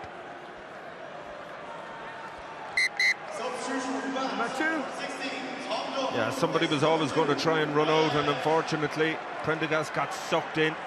Look how quickly Bath responded, flooding that breakdown. Here's the substitute hooker Tom Dunn. Let's see if he can make something happen. Did you get it? Get it? Tom done, something happened? No? Right. Okay. Thanks, you. Yeah, my editors told me if I'm explaining I'm losing, he's dead right. Up we go, through the middle, back inside, better now, talking to Singer. 2 centres with him. Can he get quick ball for Spencer? Now chance for Bat to hit back. No. Still there, Barbary dropped it, big tackle went in. Should make him, force him to drop the ball, he can't believe it. Yeah, that guy is just so strong close to the line, but I think Sam Prendergast's the one who put him under pressure in the end. A typical Bath, they won't lie down, keep coming back. Yeah, Gary Ringrose, yeah. Brilliant. Let's go, guys. Oh, it's a huge hit. That's what we've seen Ringrose bring from the 13 channel all season. Oh, yeah. That is. But he's had somebody in every game. Okay. And he defends like a man who's much bigger, doesn't he? Like, Yeah, the absolutely. amount of people he puts on their backside, and Barbary, like he's so physical, so powerful, but Literally, he destroyed McGinty in that Bristol game early on, had to go off. Coach. Jacques Nienaber would be delighted with that one. Bind. Just see how the changes on both front fives affect the scrum here now. Too much pressure, Ali. Leinster penalised for going too early. What are Back going to do here? Can't take a scrum off a penalty Let's go, anymore. guys. It's a short penalty. Yeah. Ollie, you good? Yes. Quick tap, Spencer. No, he didn't tapped nudge it. it. He didn't tap it with his foot. You don't play the Oh, ball. wow. Blue scrum. I've seen that in a number Yeah, of yeah. games. Change. People, they're thinking about what's happening next. Against Claremont, I think, wasn't Leinster down here? Somebody. Fintan Gunn, was it? Yeah. No. It's just Tom Dunn didn't get it done there. Hugh. nothing, go, guys. nothing happened. keeping control. Right. That's the last time, I promise. Ronnie, let's go, man. Let's go. Archie, oh! Second. Crouch. Bind. He's been in the wars, Sit. hasn't he? Yeah, it's a nasty looking one. That tape is brilliant, though. That's It's a good stitch scrum. tape that they use. Big Leinster Yeah, scrum. another penalty. yeah, what I like about that is, having given away the free kick in the previous one, they didn't Stepping ease off. off. They just hit and chased there, and you could see Obano's hips kicked out, and Slimani just kept working that space, and eventually Bat wheeled around. Andrew Porter, I just love watching him. Slimani and himself, they've had a lot to do today as regards scrums are concerned. But Yeah, but think about it, Hugh. They could be against each other in an Ireland-France game. exactly.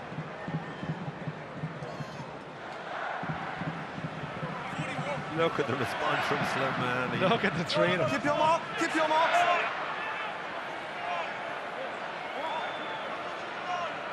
Juste un peu, s'il te plaît, Jonathan. Just too much on the throw. Sorry, Captain Jamal. Look, Ramos puts his hand up. Unfortunately, he was in the wrong place. Because it's his mistake, Leinster get away with it. An overthrow. How do you overthrow RG Snymeth? Just see it here. Take a parachute and jump, isn't that how you do it? Yeah, but it actually comes off the hand of Tom Dunn. I have to stop. No, the mark is there. Apologize. Sorry. Yeah, the big thing here now is Leinster will, I think they'll relish every time the scrum is called. There's more support on the way. Thomas Clarkson there, Ross Byrne there. Crouch. The next batch ready to be dispatched. Bind. And this will be important game time for Thomas Clarkson. 20 minutes here up against a good Bat pack with the game still in the balance. Advantage. Advantage. Yeah, another scrum Penalty, penalty it's for going to be a Leinster. yellow card. Well, there. Is it Obano again? It'll be red then, won't It'll it? be red. Yeah, it's gone. Yeah. It's gone. Wow. Well, a tough afternoon for Benno Obano against Rabah Slimani. Gets even tougher, and Bat down to 14. Well, they had got a warning in the previous scrum. Because of that, you'd you know, it's easy to be critical, but you know, the bad management, they had to consider maybe if there was a couple of minutes in between that and the next scrum of substituting him. Yeah, I'd say they definitely would have been. You would like to think they were getting that message down, but obviously it came too quick for them. It's getting folded there, like, I mean, just... Yeah. Look, what... A bit of sympathy for him, but Bath really up against it now, and if Leinster can score from here, they'll be out of sight, you'd imagine. Jack Conan. All called. Leinster try and step forward.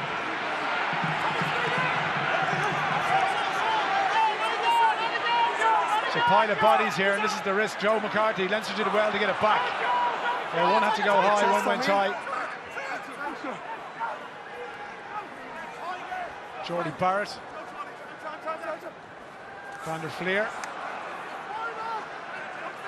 Clean out was good. And they're switching it to the right hand side. The dummy from Prendergast, and a little step, and another step, and an offload.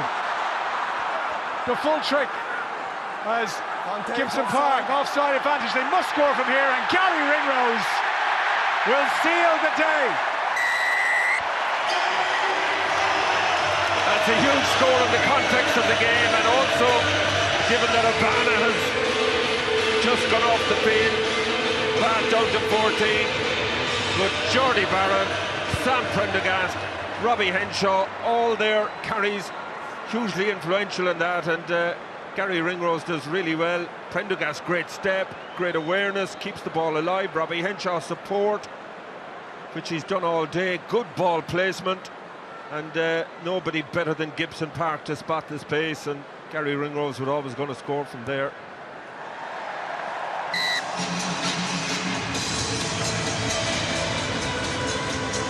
(33-21), what a difference 10 minutes make. This one was right in the melting pot. But Leinster, with 2 tries, and of course, Pat down to 14 and put it to bed. Yeah, a huge score. But to be fair, it's been a brilliant game. And no wonder he's pleased. You know, we spoke before the match. I'm quite sure he's not happy to have 14 on his back, but he's one of those players that gives you everything every time he's asked to play. Yeah, he's the ultimate team player, and always puts the team ahead of himself, and he's actually had a big game, hasn't he? He's a big influence on it. And this is the thing, if you're Leo Cullen now and you're saying, how do I get my best players on the pitch? And looking the way that centre partnership performed tonight, he might struggle to get back in. Well, he'll have to be on the field, put it that way. That's what I'm saying. If they keep him on a wing, then you've effectively got 3 centres there. I don't know how you leave one of Jordy Barrett or Robbie Henshaw out of the team then. Nice problem to have.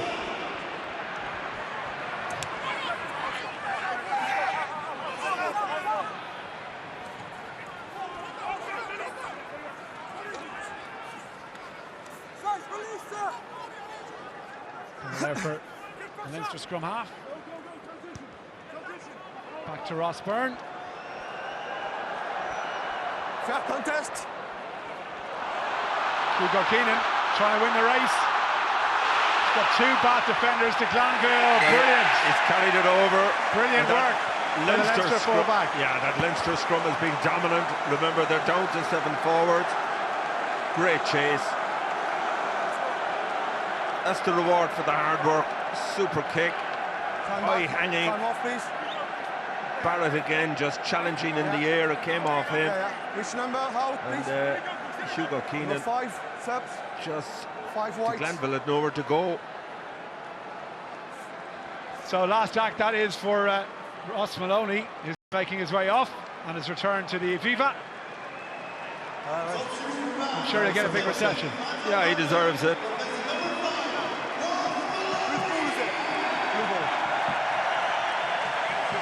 175 appearances for Leinster. Just I'm sure he would have hoped the day went a little bit better, but nice of the Leinster crowd to acknowledge his contribution to the Leinster cause over the last 9 years. Let's go. This is a big moment here. I mean, points differential, tries, they'll all have a role to play in terms of that final seeding. Yep. So Ross Byrne, as you can just see with the graphic there. Crouch. It's going to look nice in the morning, I can tell you. Thomas Clarkson, as Bernard mentioned, he's on now at tight head. Great for him to get this experience. Caelan Doris might have a go himself here. Good tackle to put him down. Quick ball again. Conan in behind to nobody. Oh, scoop off the ground from Osborne. Tackle from Russell, and now Joe McCarthy's going to use his big paws to try and get closer to the line. Leinster pushing for another one here, and they're firm favourites. The crossfield kick.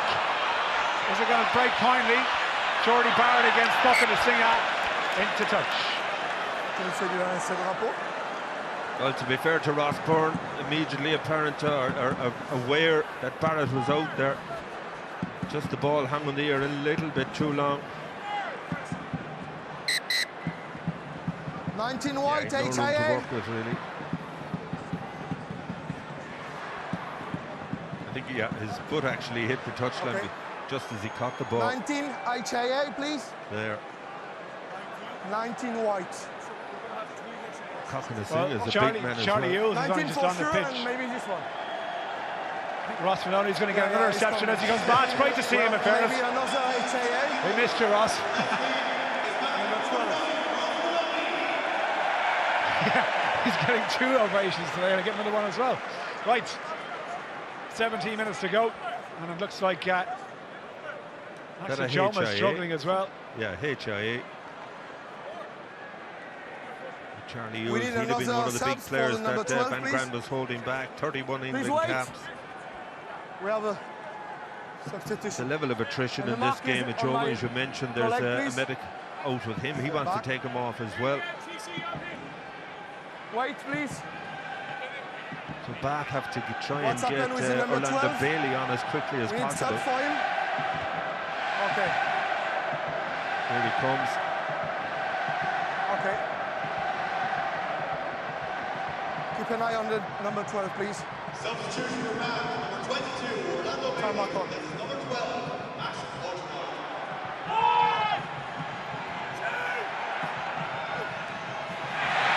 Contest, back by blue. Okay. No call. Forward. Yeah, there was a bit of basketball there. Ross Maloney get onto it. I think it went forward from him. So the last thing Bath needed was another scrum. Just watch it there. Yeah, goes forward in the end off Maloney. Let's go, guys. Mark is here. That's the table as it stands then. Leinster well clear of La Rochelle, Clermont Auvergne. Yeah, and just to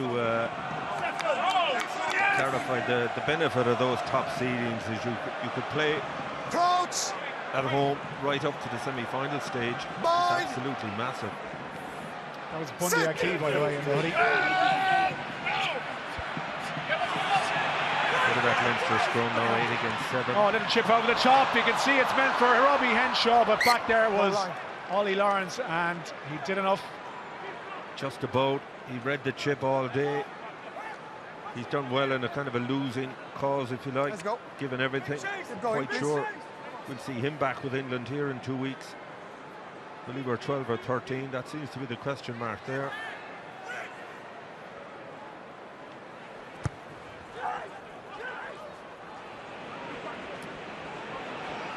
Caelan Doris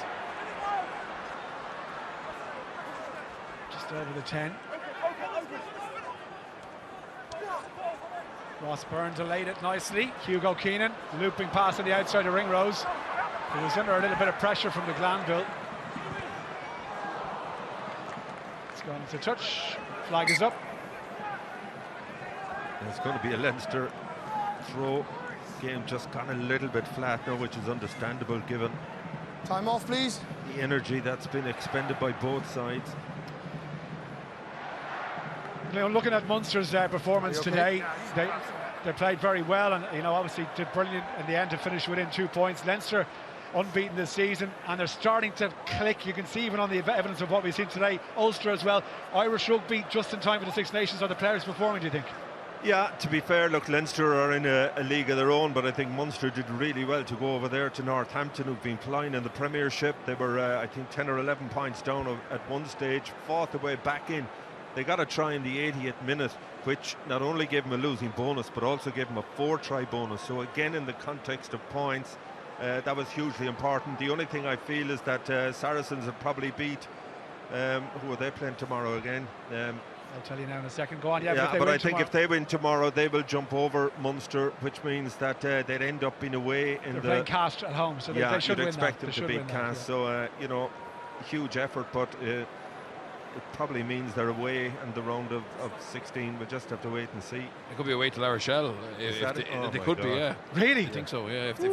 That's providing that La Rochelle go and beat Benetton. Obviously, that game is in the 32-25 to Benetton now. So Benetton are leading and in the closing stages there. So we're interested to see. But wow, that'll be some trip for Munster fans over. So, will they all stay in Rogers House? Do you think, or what'll happen there? Well, it's big enough anyway, from what I understand. Out over the bridge in Ile de Ré. I'll make sure all the fans know exactly where he lives. He'll visit him on a Saturday morning. He'd love that, wouldn't he? Yeah, Jess, the wife, would be thrilled. They can camp outside and sing songs late into the morning. Anyway, that's for another day as Ross Byrne gives a flat one to Henshaw in the space again from Leinster. Little grubber through from Ringrose. He's going to sit up for Phil, or I should say Tom de Gandel. Slipping him out there. Good tackle from Ringrose.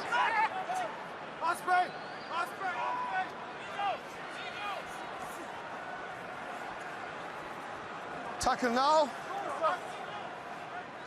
No hands, stop. Use it, please. Watch out.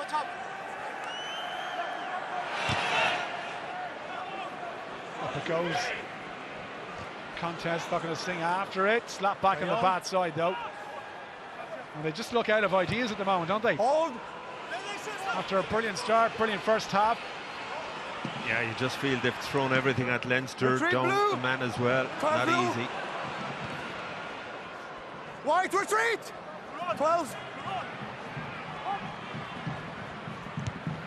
Retreat, blue. Big kick and a big chase from Hugo Keenan. Brilliant contest, and Gibson Park through and away.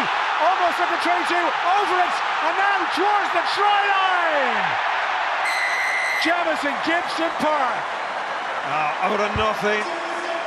That is the beauty of those high-hanging kicks, and Hugo Keenan hasn't played a massive amount of rugby, but just watch his effort here to get up and contest for this kick.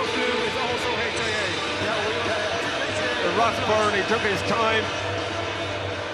Brilliant hang time. Look how far Keenan is coming back. Never took his eyes off the ball and just created enough confusion to bat it back on the Leinster side, and Gibson Park, super pace from him. Thank you. Yeah, Ross Byrne put up a spiral bomb, and they're so difficult for the player in the backfield to come because they move late in the air. But the chase from Keenan, as you say, Donald, was top class in Gibson Park. He really went for it right from the minute the ball left Ross Byrne's boot. Merci.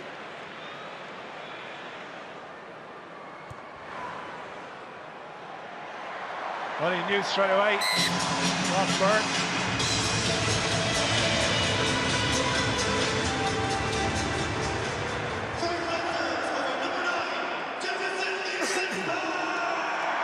Yeah, Leinster in full control now.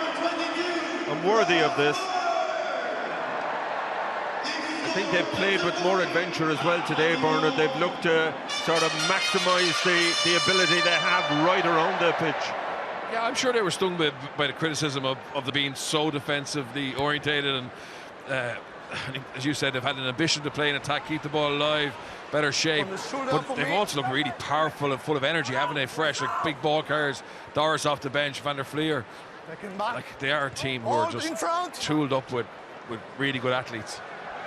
That was it, and you always felt, you know, like everything we've seen in the last few years, they had the personnel just to click it on, but it's like they're timing the run pretty well. We'll see. Yeah, and I think Nienaber will be thrilled, Hugh, because obviously he won't see this time for about 8 weeks now, given they're all gone on Six Nations duty. Ringrose chasing after this one. Back to is Josh Bayliss. Oh, good work on the ground. And the counter ruck from Leinster. Advantage. Penalty. Brilliant work. All that is down to work rate. Just breaking your back to get there. Jack Conan really worked hard today, right from the outset. I think the fact that he was handed the captaincy just He always has a high work rate, but it just gave him even further incentive. The net result of all that chase, 5-metre line-out, Bernard. Yeah, and Bath have reacted to the red card by going with only one in the backfield, and Ross Byrne saw that. A really good kick down the right-hand side, but as you said, it was a chase and then a counter ruck in here. Look at Clarkson, your tight-head prop, just getting upfield, and they win that shoulder battle, and then from there, obviously, Bath come in the side, and this will probably be another score.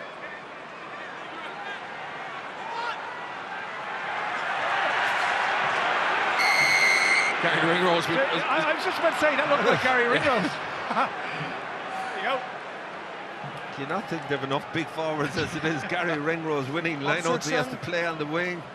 He just knocked on Leo Cullen's door Monday morning. Any chance I could play in the centre? Yeah. So Russell finds touch. 10 minutes to go. Just have a look here. There he goes. Good in early. Yeah, it's not bad technique. Yeah, Robbie Henshaw's the lifter. Yeah, it's a handy lift versus Snyman, I'd say. Yeah, I think Joe McCarthy there just guilty of and Snyman. They took out about half the Bath team. On the shoulder. Tackle, release. No. Thank you. Back from Spencer. On 17 here. Russell, that's a good kick from Finn Russell. 22 on. Yeah, that's a really nice play, because Spencer set up the box kick, and because of that, on his left foot, Keenan kept too far across, and then that late override call, and Russell finds a brilliant space, and Keenan can't just get across. Yeah, question, is it a 50-22? Just seems to have bounced. Hugo Keenan is arguing with the assistant referee. It's a matter of inches. Let's have a look here. Well, it's very close, isn't it?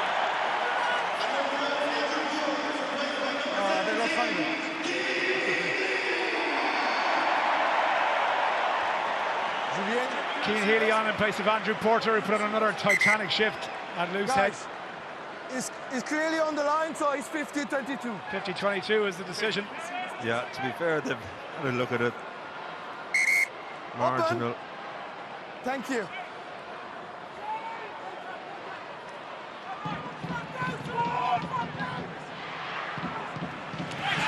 Oh, brilliant from Snyman. What an impact he's had. Absolutely brilliant from the South African second row. Yeah, that is incredible. You know, I think he's come to terms with the fact that when James Ryan and Joe McCarthy are available, they'll start. So when you're on the money he has and you're only getting 35 minutes, you've got to perform, and he's certainly done that today. It's also the mindset, you see here, the athleticism. Just look at that. Look at that. And then he just the one-handed offload, changes it. He then changes from his right to his left. Watch this. One-handed catch over to the left hand. Pop it off to, who am I looking for? It's like a Smartie in his hands. Just unbelievable. They can do it with two hands as well. Up they go. Leinster looking to shift this one to the right. Here's Doris again, trying to go through the tackle and the offload of Henshaw. They're just toying with them now, Leinster. McGrath back to Doris, and again Ross Byrne. Bit of a longer pass on the outside channel where Jordy Barrett is waiting. Switch back inside, and the offload as well. Joe McCarthy still on his feet. Play on, up and play. Backwards though, and fucking a singer. Driven into the ground. Gus McCarthy. Outside now. Gus McCarthy again. You know, when you get minutes from this Leinster team, you want to show you can work. Clash of heads, Ben Spencer. That'll be looked at. Knock on against Bath, and it'll be a scrum. Just talking about the mindset for Snyman in terms of being on the bench. Nina Barrett explains that with the Springboks or Razzie Erasmus used to have the conversation. You want to be on the field at the start or when the game is in the balance at the end, and Snyman obviously is well used to that role with the Springboks and with Leinster, so if he keeps it up, he's always going to be in the game, you know, when the game is there to be won as they go and play better opposition.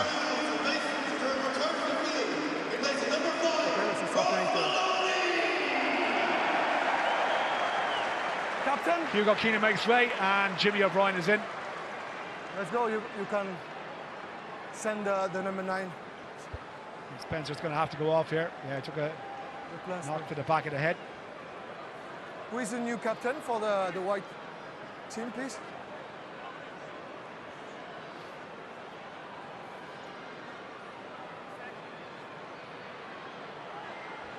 So back onto the pitch then comes Rory McConaughey. And who is the captain?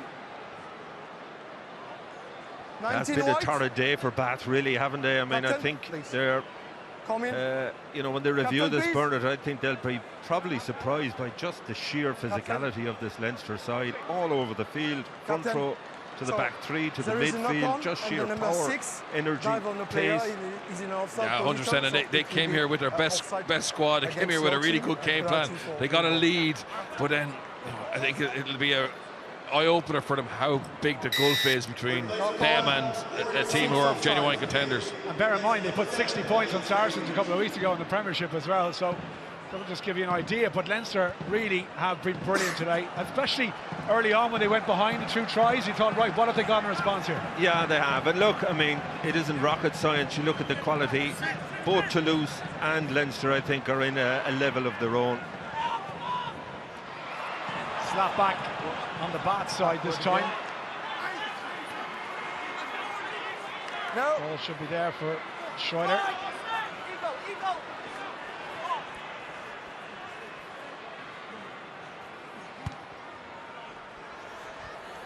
Find such, it'll be a Leinster line out. Last 6 minutes or so. Yeah, and it's just playing the clock now. I think Leinster, they probably, the selfish part of them, they'd love to register on one more try, build up that points differential, and try scored. But it looks as if they'll have home comforts for as long as they're in the tournament.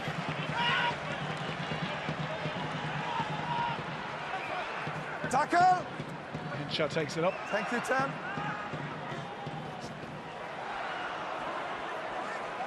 Here's Don't play the 9. Snyman.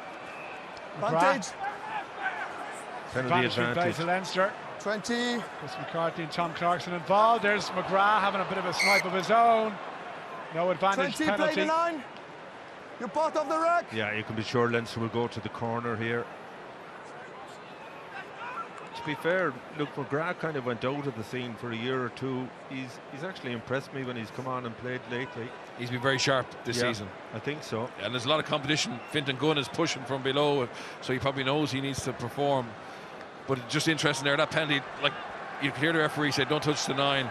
That's the new directive, and it actually didn't really have any influence on the play as such, but he refereed to the letter of the law. And you heard Ty Byrne before the game last week kind of saying he's very frustrated with these late law changes, and obviously his game is to be really destructive at the breakdown. Okay, Donald, good time. Has any to ask you for your man of the match, please? I presume you're going for a Leinster player. Yeah, look, I think they've all been on the Leinster side, apart from Finn Russell and de Glanville. You know, Slimani, brilliant in the scrum. Jack Conan, brilliant work rate. Jordy Barrett, outstanding. But for me, Robbie Henshaw, he is my Investec Champions Cup player of the match. 2 tries, some brilliant touches, outstanding in defence, brilliant in the carry. He's had a super game. Come back on.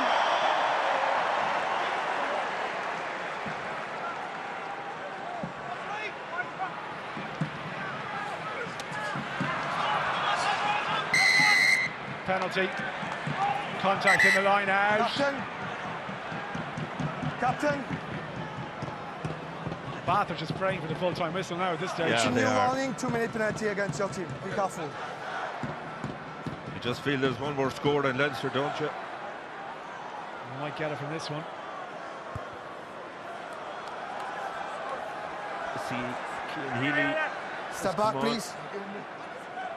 A record, I think, his 115th game in the Champions Cup, which is phenomenal. Here he is. He looked to mark it with a try. Short. He's just short though. McGrath had a little look himself, gives it to Snyman. Is on a second try. You don't stop him from there. And that, as they say, is game 1. Game, set, and match. John Snyman, what a 30-plus minutes he's had. 2 tries, brilliant offloads, athleticism in the line-out.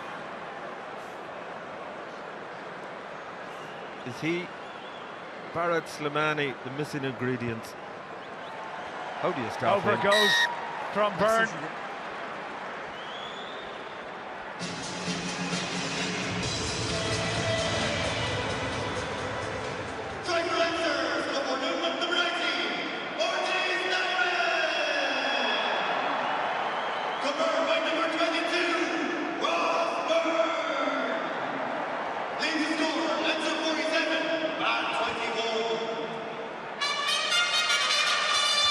I think they'd look a bit happier, wouldn't you? Well, you can imagine they are pretty happy, but not so for Van Graan on his return to Ireland.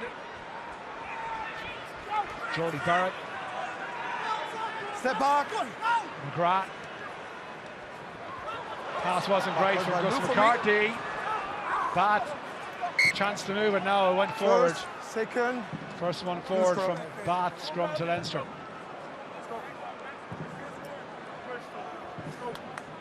I think it's probably Leinster's best performance of the season. I was just going to say, yeah. Yeah, well, I know that, they're, 9 out of 9 in URC. That's 4 out of 4 now in Europe. But for me, I think it's been their most rounded, most complete performance. No, I'd agree, agree completely, because nearly in every area there were very high level of efficiency. And like, the thing is, Bat turned up. We've been critical of some teams not coming and not performing. Bat turned up. They got enough early doors to give them, I suppose, confidence, and yet it's just been death by 1,000 cuts, whether it's the scrum, whether it's the high ball, whether it's just the territory game or the offload game. They've been so powerful, and well, they've given everything, but they've just been second best. That's right. And you look at their scrum penalty here. Oh, brilliant from McGrath through the gap, still on his feet now. Jack Conan in support, and the pass on the outside to Ross Byrne. He's got 3 on the outside. Oh, had to get the pass earlier than that. The pass had to go quicker, and the move breaks down. That was a chance. Yeah, I should have just given it earlier. Robbie Henshaw broke his back to get in and support on the outside. Again, Luke McGrath, we've just spoken about him earlier. Jack Conan, I think, has had a super game. Just here, Robbie Henshaw's outside him. He could have fixed that wide defender. Yeah, I think Ross is trying to throw a miss pass there when it just needed to be just simple hands. Exactly. Benetton have beaten La Rochelle 32-25. That is quite the result for the Italians, and not the greatest result for Ron O'Gara's side. We'll see how the draw turns out after the completion of the final round tomorrow.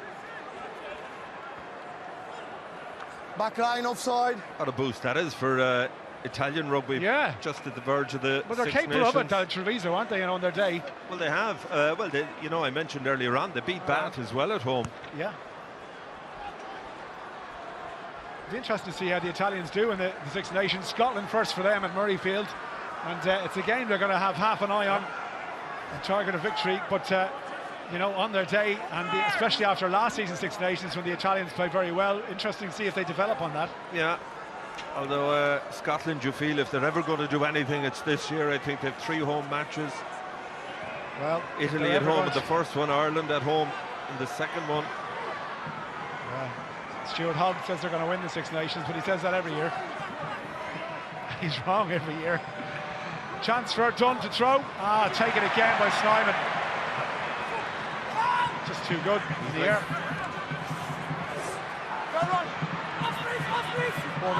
We've gone the 80 minutes. Maybe Leinster feel that is enough, or they're going to have one last throw of the dice here. Robbie Henshaw.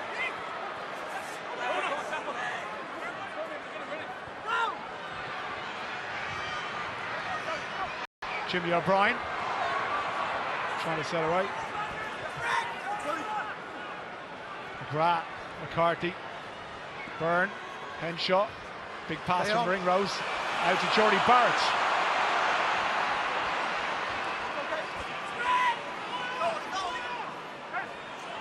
Move out.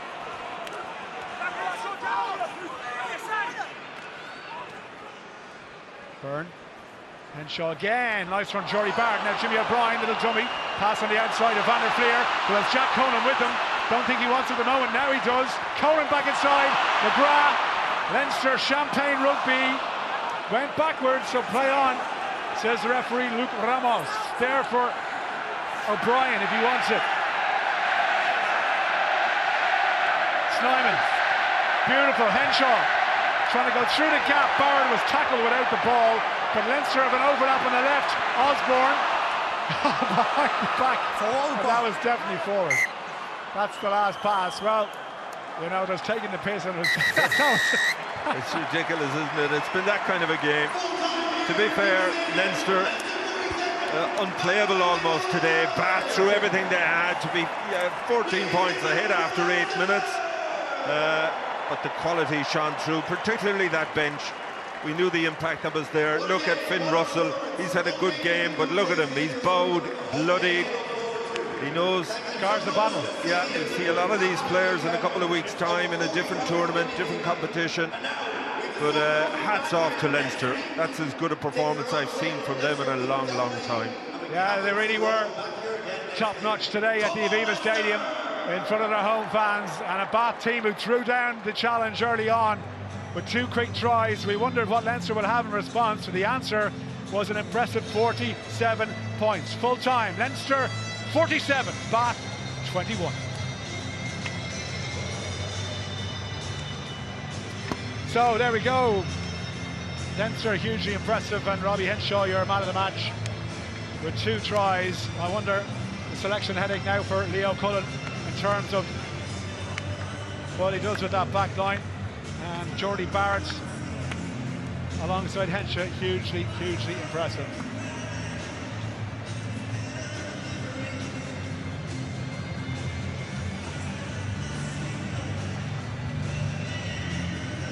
Well, not to be for Ross Maloney back at home. He's going to get a hug from all the players, I'm sure, and a couple of points later on with the lads, as was promised. But certainly for Bath, a steep learning curve, and I wonder what they can take from this and what maybe areas that they need to improve they're going to challenge on the European stage.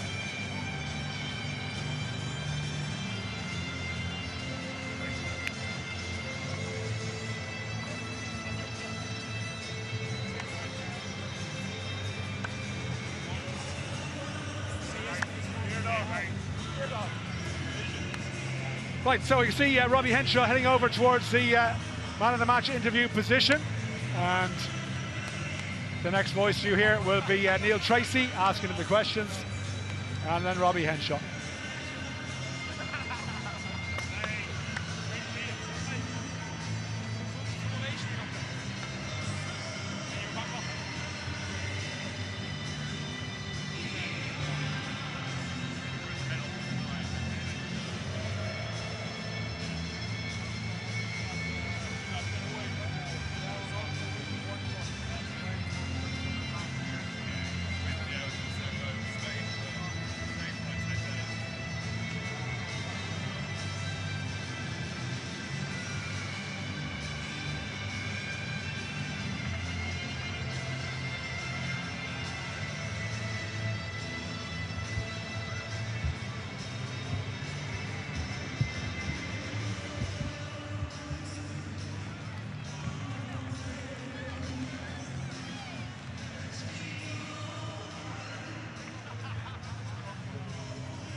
Robbie Henshaw, another unbeaten pool stage for Leinster. Top of the pool you finished, but you really had to work for that one this evening.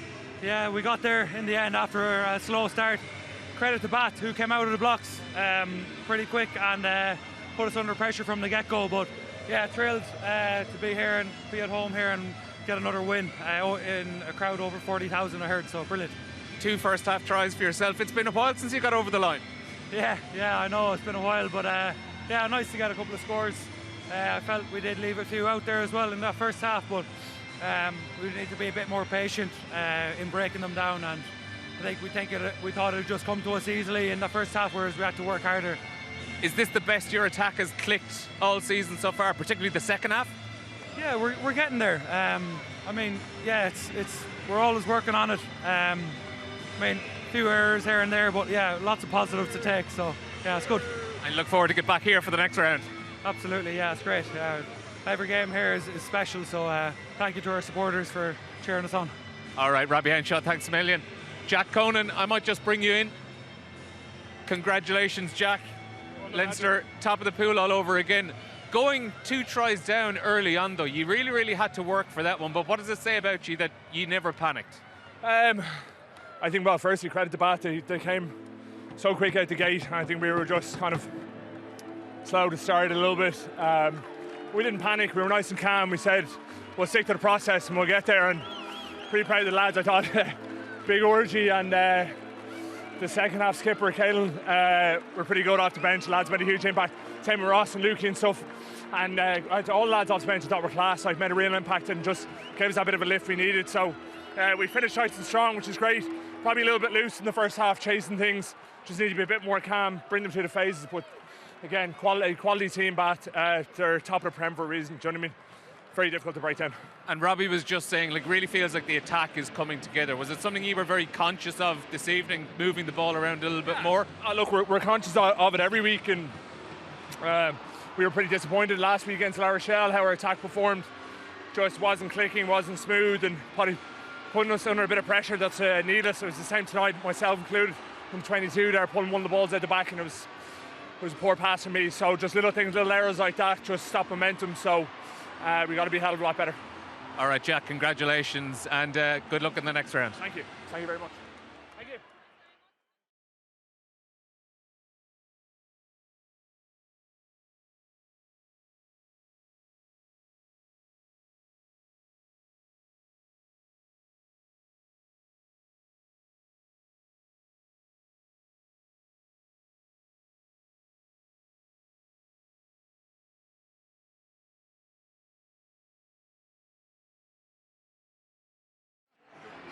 Wants it. Try eventually. You like passed me, then someone came and smashed me. I like the drama. It's beautiful. Yeah.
So you're going to go to La Rochelle.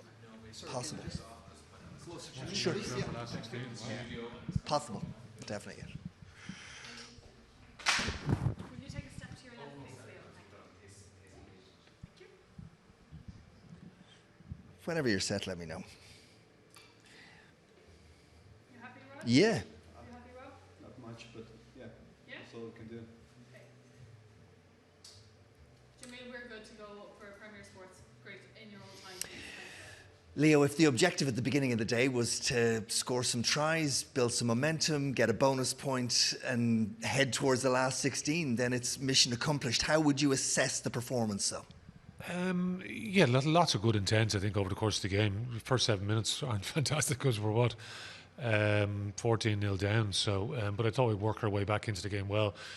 Showed some good composure when we're behind.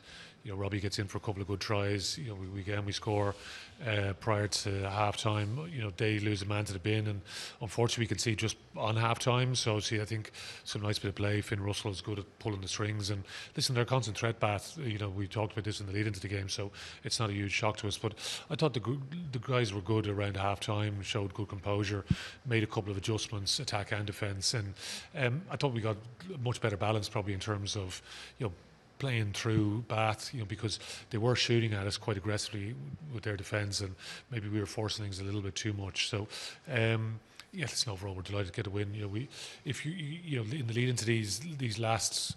Obviously it was round 4 now. It used to be round 6 once upon a time, but in the last round of these Champions Cup games, you know, there's all the permutations swirling around. So, you know, we talked about going out to win the game first, then try and score 4 tries, and then try and open up a bit of separation, which gives a bit of points difference. So I thought we did that pretty well in the second half. So that's the most pleasing part.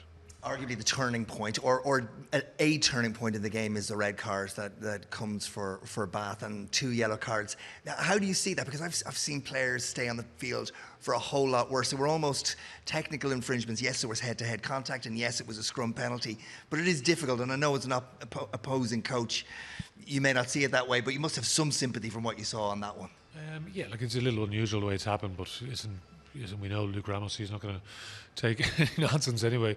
And yeah, listen, I thought the first one was actually pretty clear. You could see Jeminson's eye is totally bust open. So, and yeah, listen, obviously the second one, obviously there's a sequence of penalties that got to that point. So it's obviously pretty unfortunate that it just happens to be the same player. From your perspective, though, it's all about now the next phase, and you've always talked about breaking the season down into piece by piece. Now it's back to the URC with its own challenges, with all the Irish internationals gone, but still something very much to look forward to when everybody comes back again in April. Yeah, exactly. Like April's a long time away, so yeah. For now, it's just like, listen, we'll lose some players next week. They'll go into camp. We'll have a group here now. We'll have an unbelievable challenge to play against Stormers, who will be travelling with a good chunk of their Springbok contingent. So, it's a proper test for us. Big thanks to the crowd out there today, because it's amazing, the atmosphere. And next week, I believe, we're going to have a great crowd as well. So, for us, yeah, no, it's an exciting challenge. We've worked ourselves in a good position in the URC now, so it's just making sure that we try and kick on. But again, it'll go back to how we go about the week, how we prepare, so we give best account of ourselves. So, good challenge. Thanks, Leo. Thank you. Cheers, mate. Appreciate it. Cheers. Thank you. Thanks, Marcus. So, Ryan, we're going to do you first with Johan. Perfect. Okay. Excellent.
Your set, guys. Sure. Just do a level check. 1, 2, 3, 4, 5, 6, 7. 1, 2, 3, 4, 5, 6, 7. Happy? Just waiting. Okay, for Alex. Okay, Jamil, I have Ryan standing by with Johan. Great, in your own time, please. Johan, 47-21 is the final score, but you walk in here and it feels like that's a lot bigger gap on the scoreboard than there was out on the pitch. How are you feeling right now? Yeah, firstly, we said afterwards, at the start of the game afterwards, we'll look at each other in the change room, and we're proud of our effort. I thought that first half was some of the best rugby that we've played. To concede a red card in that way, with such a big game, obviously a big moment, and they were just too good for us in the last 20. And credit to Leinster, they're a class side. I thought RG Snyman was phenomenal tonight. So disappointed, but in terms of process, yeah, we did some very good things tonight. I'll ask you about the red card in just a moment, but let's just go back to the start of that game, because you come out of the traps, you score 2 early tries. As an away coach, going to a stadium like that against a team like Leinster, it must have been, well, if you turned over in bed last night and thought, if we could just do that. It was dreamland stuff, and yet it was very clinical, very considered. You must have been delighted with how you started. Yeah, to score 2 tries in the first 10 minutes against Leinster, we knew that a quality team like this, it's a test match basically. You can't fall behind, especially away from home. So you're very right in how we start, but also how we finished off. To score a try on the 40th minute, going in ahead 21-19. We knew it was going to be an 80-minute game, but so many positives to take out of the first half. On that red card, 2, I guess you would say, technical yellow cards. 1 for the head incident, although he was bent at the hip. Still, technically, the referee felt it was a yellow card decision. The scrum penalty, a yellow card decision, and yet we see players stay on the pitch for a whole lot worse. Must make it hard for you to stomach that one in particular, even if it is the right decision technically. Yeah, I hope we as a game worldwide can get aligned as to what we want. We've got an amazing game. We've got a gladiator sport. If we can get consistency all around the world, that'd be brilliant. And I thought that was a great game of rugby. Unfortunately, one team lost with a card. You take away from this one more Gallagher Premiership match before a season break. At this point in your evolution, in your development, you've got to be happy enough, Johan, yes?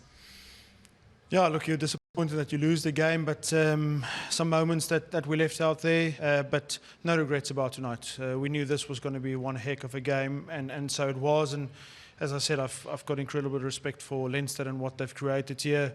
Pipeline from the school system up, 23 guys going into that Irish camp. But I choose to speak more about Bath, where we've come from as a group. We said in the change room we can be proud of what we did out there tonight, but we've taken big steps in the Prem Cup, in the Premiership. Obviously, we want to take bigger steps in Europe. But we're on a journey and we're all loving it. Thanks for your contribution. Appreciate it. Thank you very much. Appreciate your time. Thanks you very so much. Thank you. Thank you.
Set!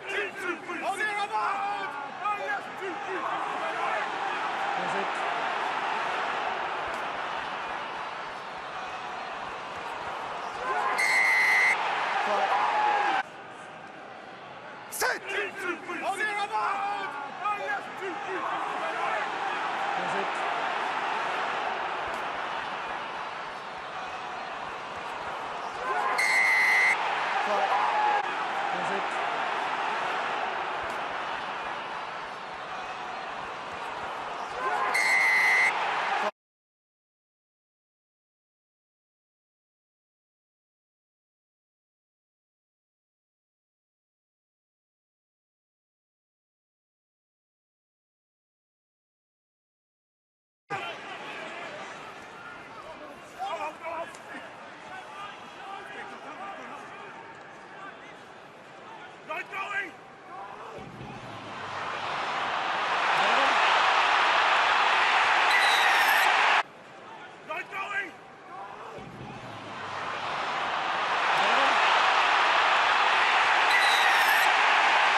Advantage offside. Backward by blue.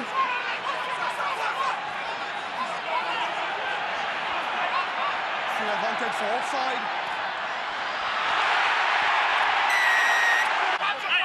Advantage offside. Backward by blue.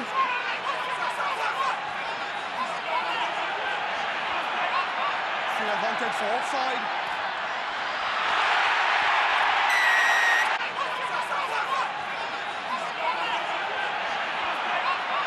Advantage for offside.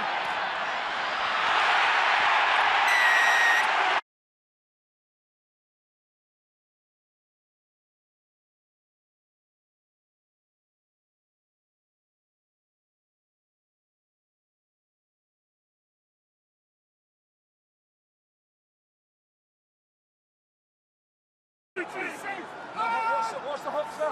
No hook. Use it. Break! Short time! Short. Or there on the line.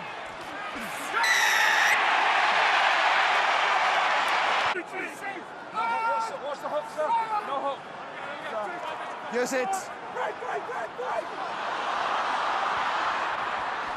Short time! Short. Or there on the line.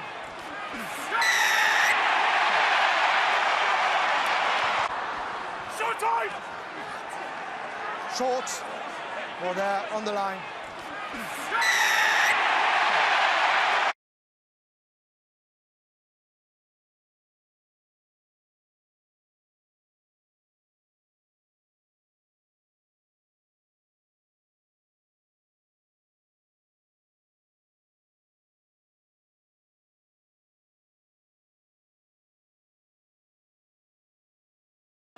Still advantage.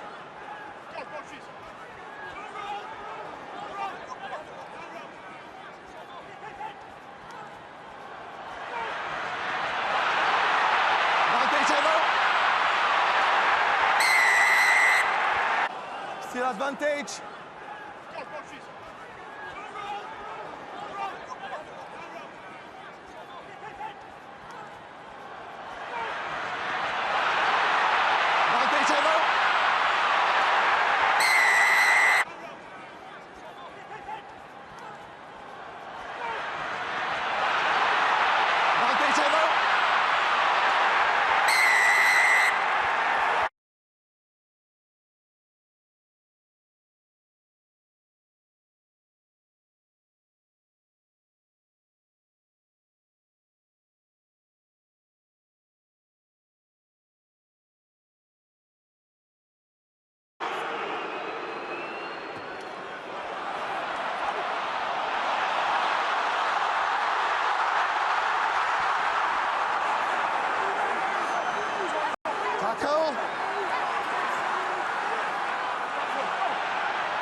Tackle.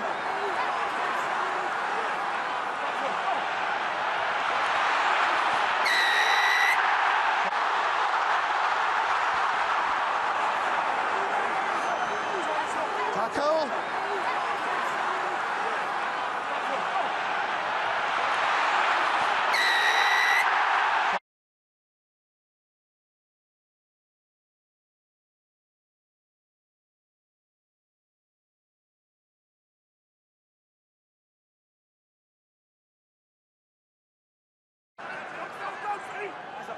Go.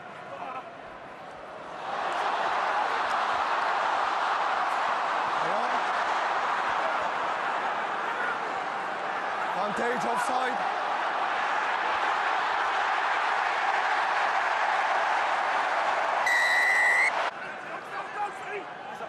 Go.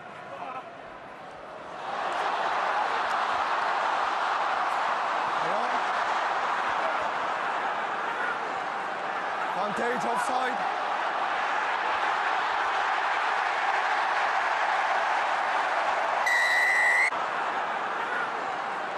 Advantage offside.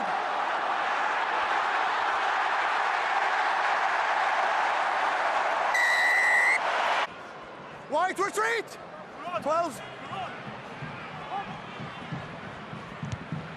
Retreat blue. Back contest.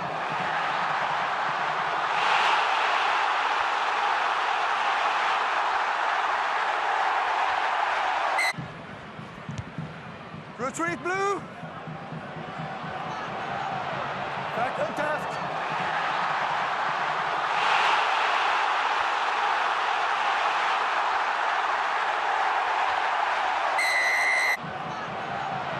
Back contest.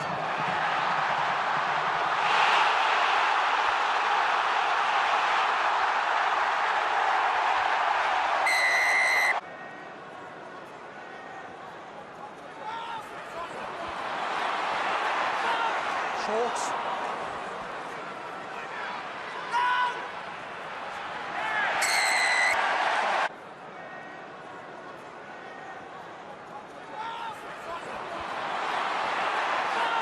Shorts.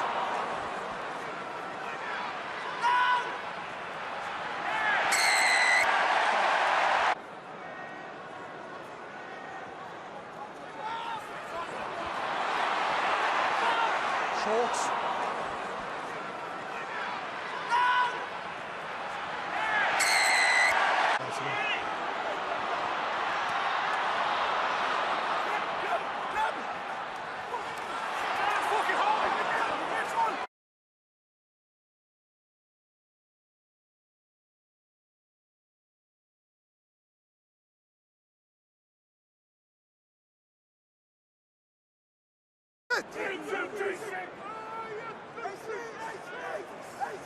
Advantage.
Which side, please? Okay. Toi, pour moi.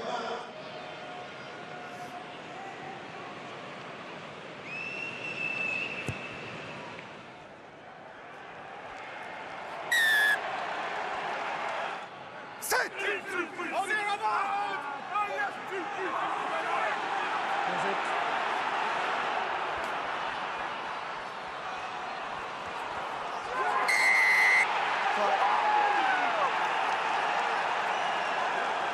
Le joueur n'est pas tenu et c'est dans le momentum qu'il aplatit.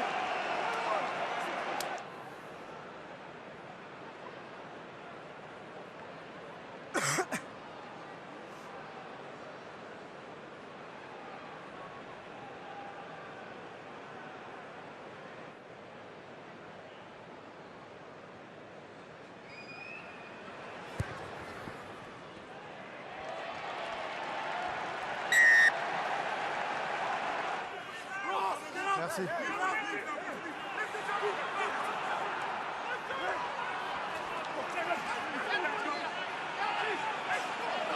Available.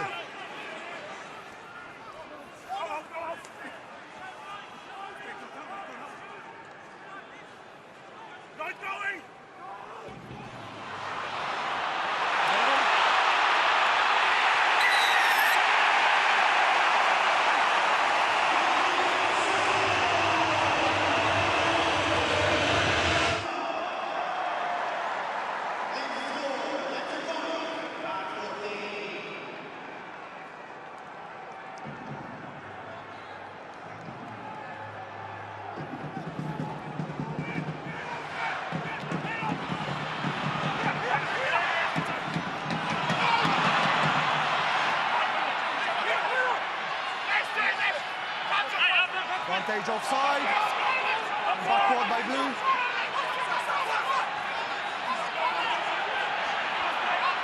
Still advantage for offside.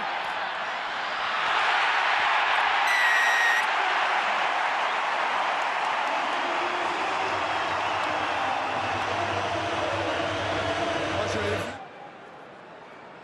Ok, bon, on reste sur la décision de terrain alors. Time off, please.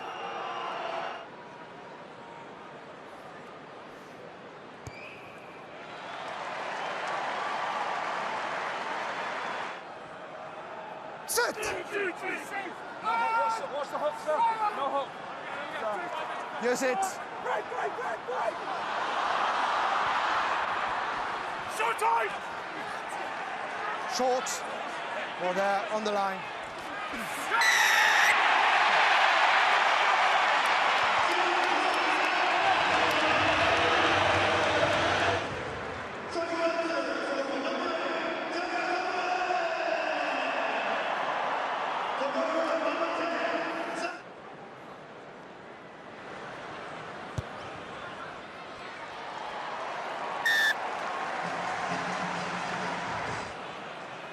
Offside. They are on cut pass. Still advantage.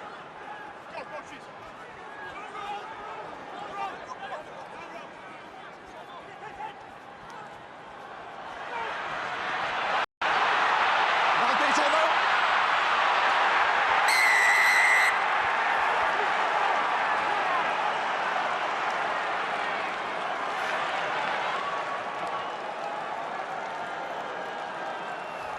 Merci.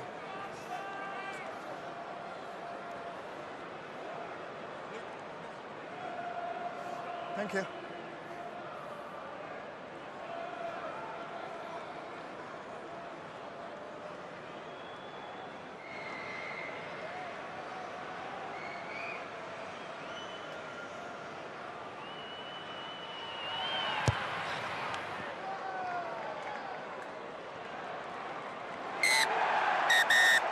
Time, half time.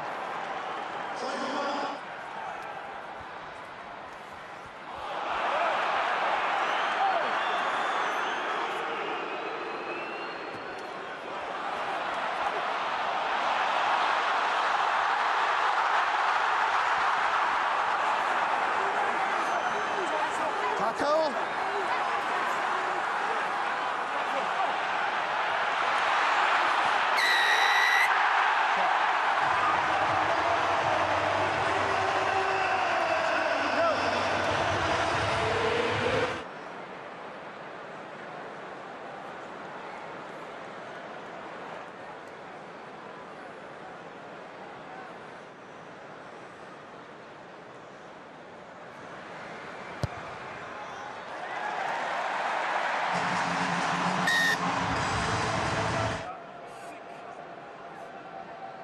behind. Sit. Advantage.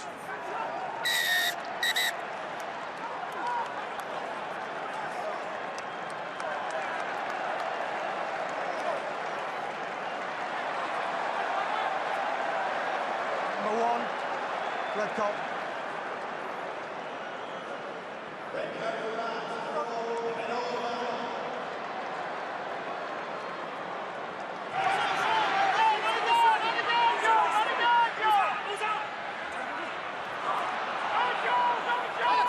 Chest for me.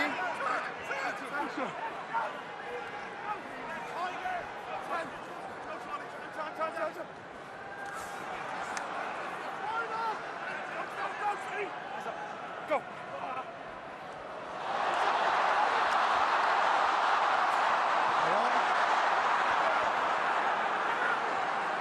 Advantage offside.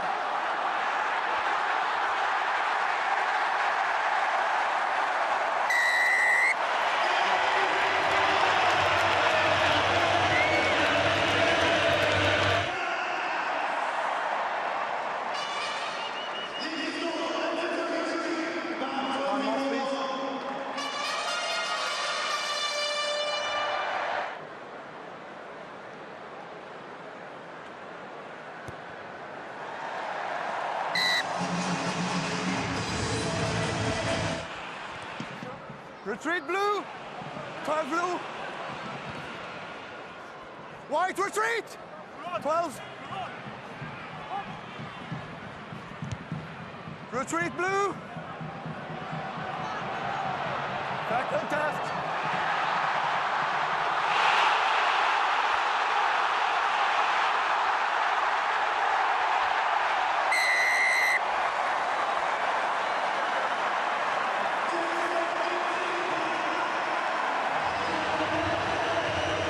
T'es bon, Julien? Thomas la voix, Thomas l'a vu.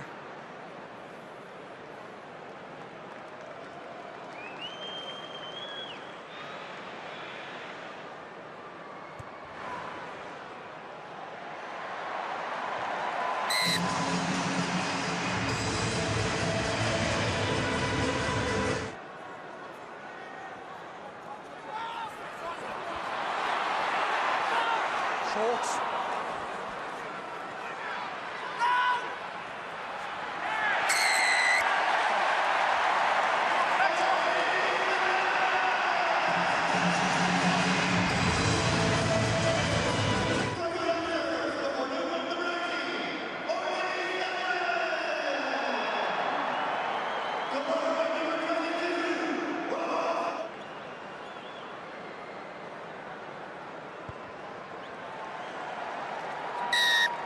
Merci Julien.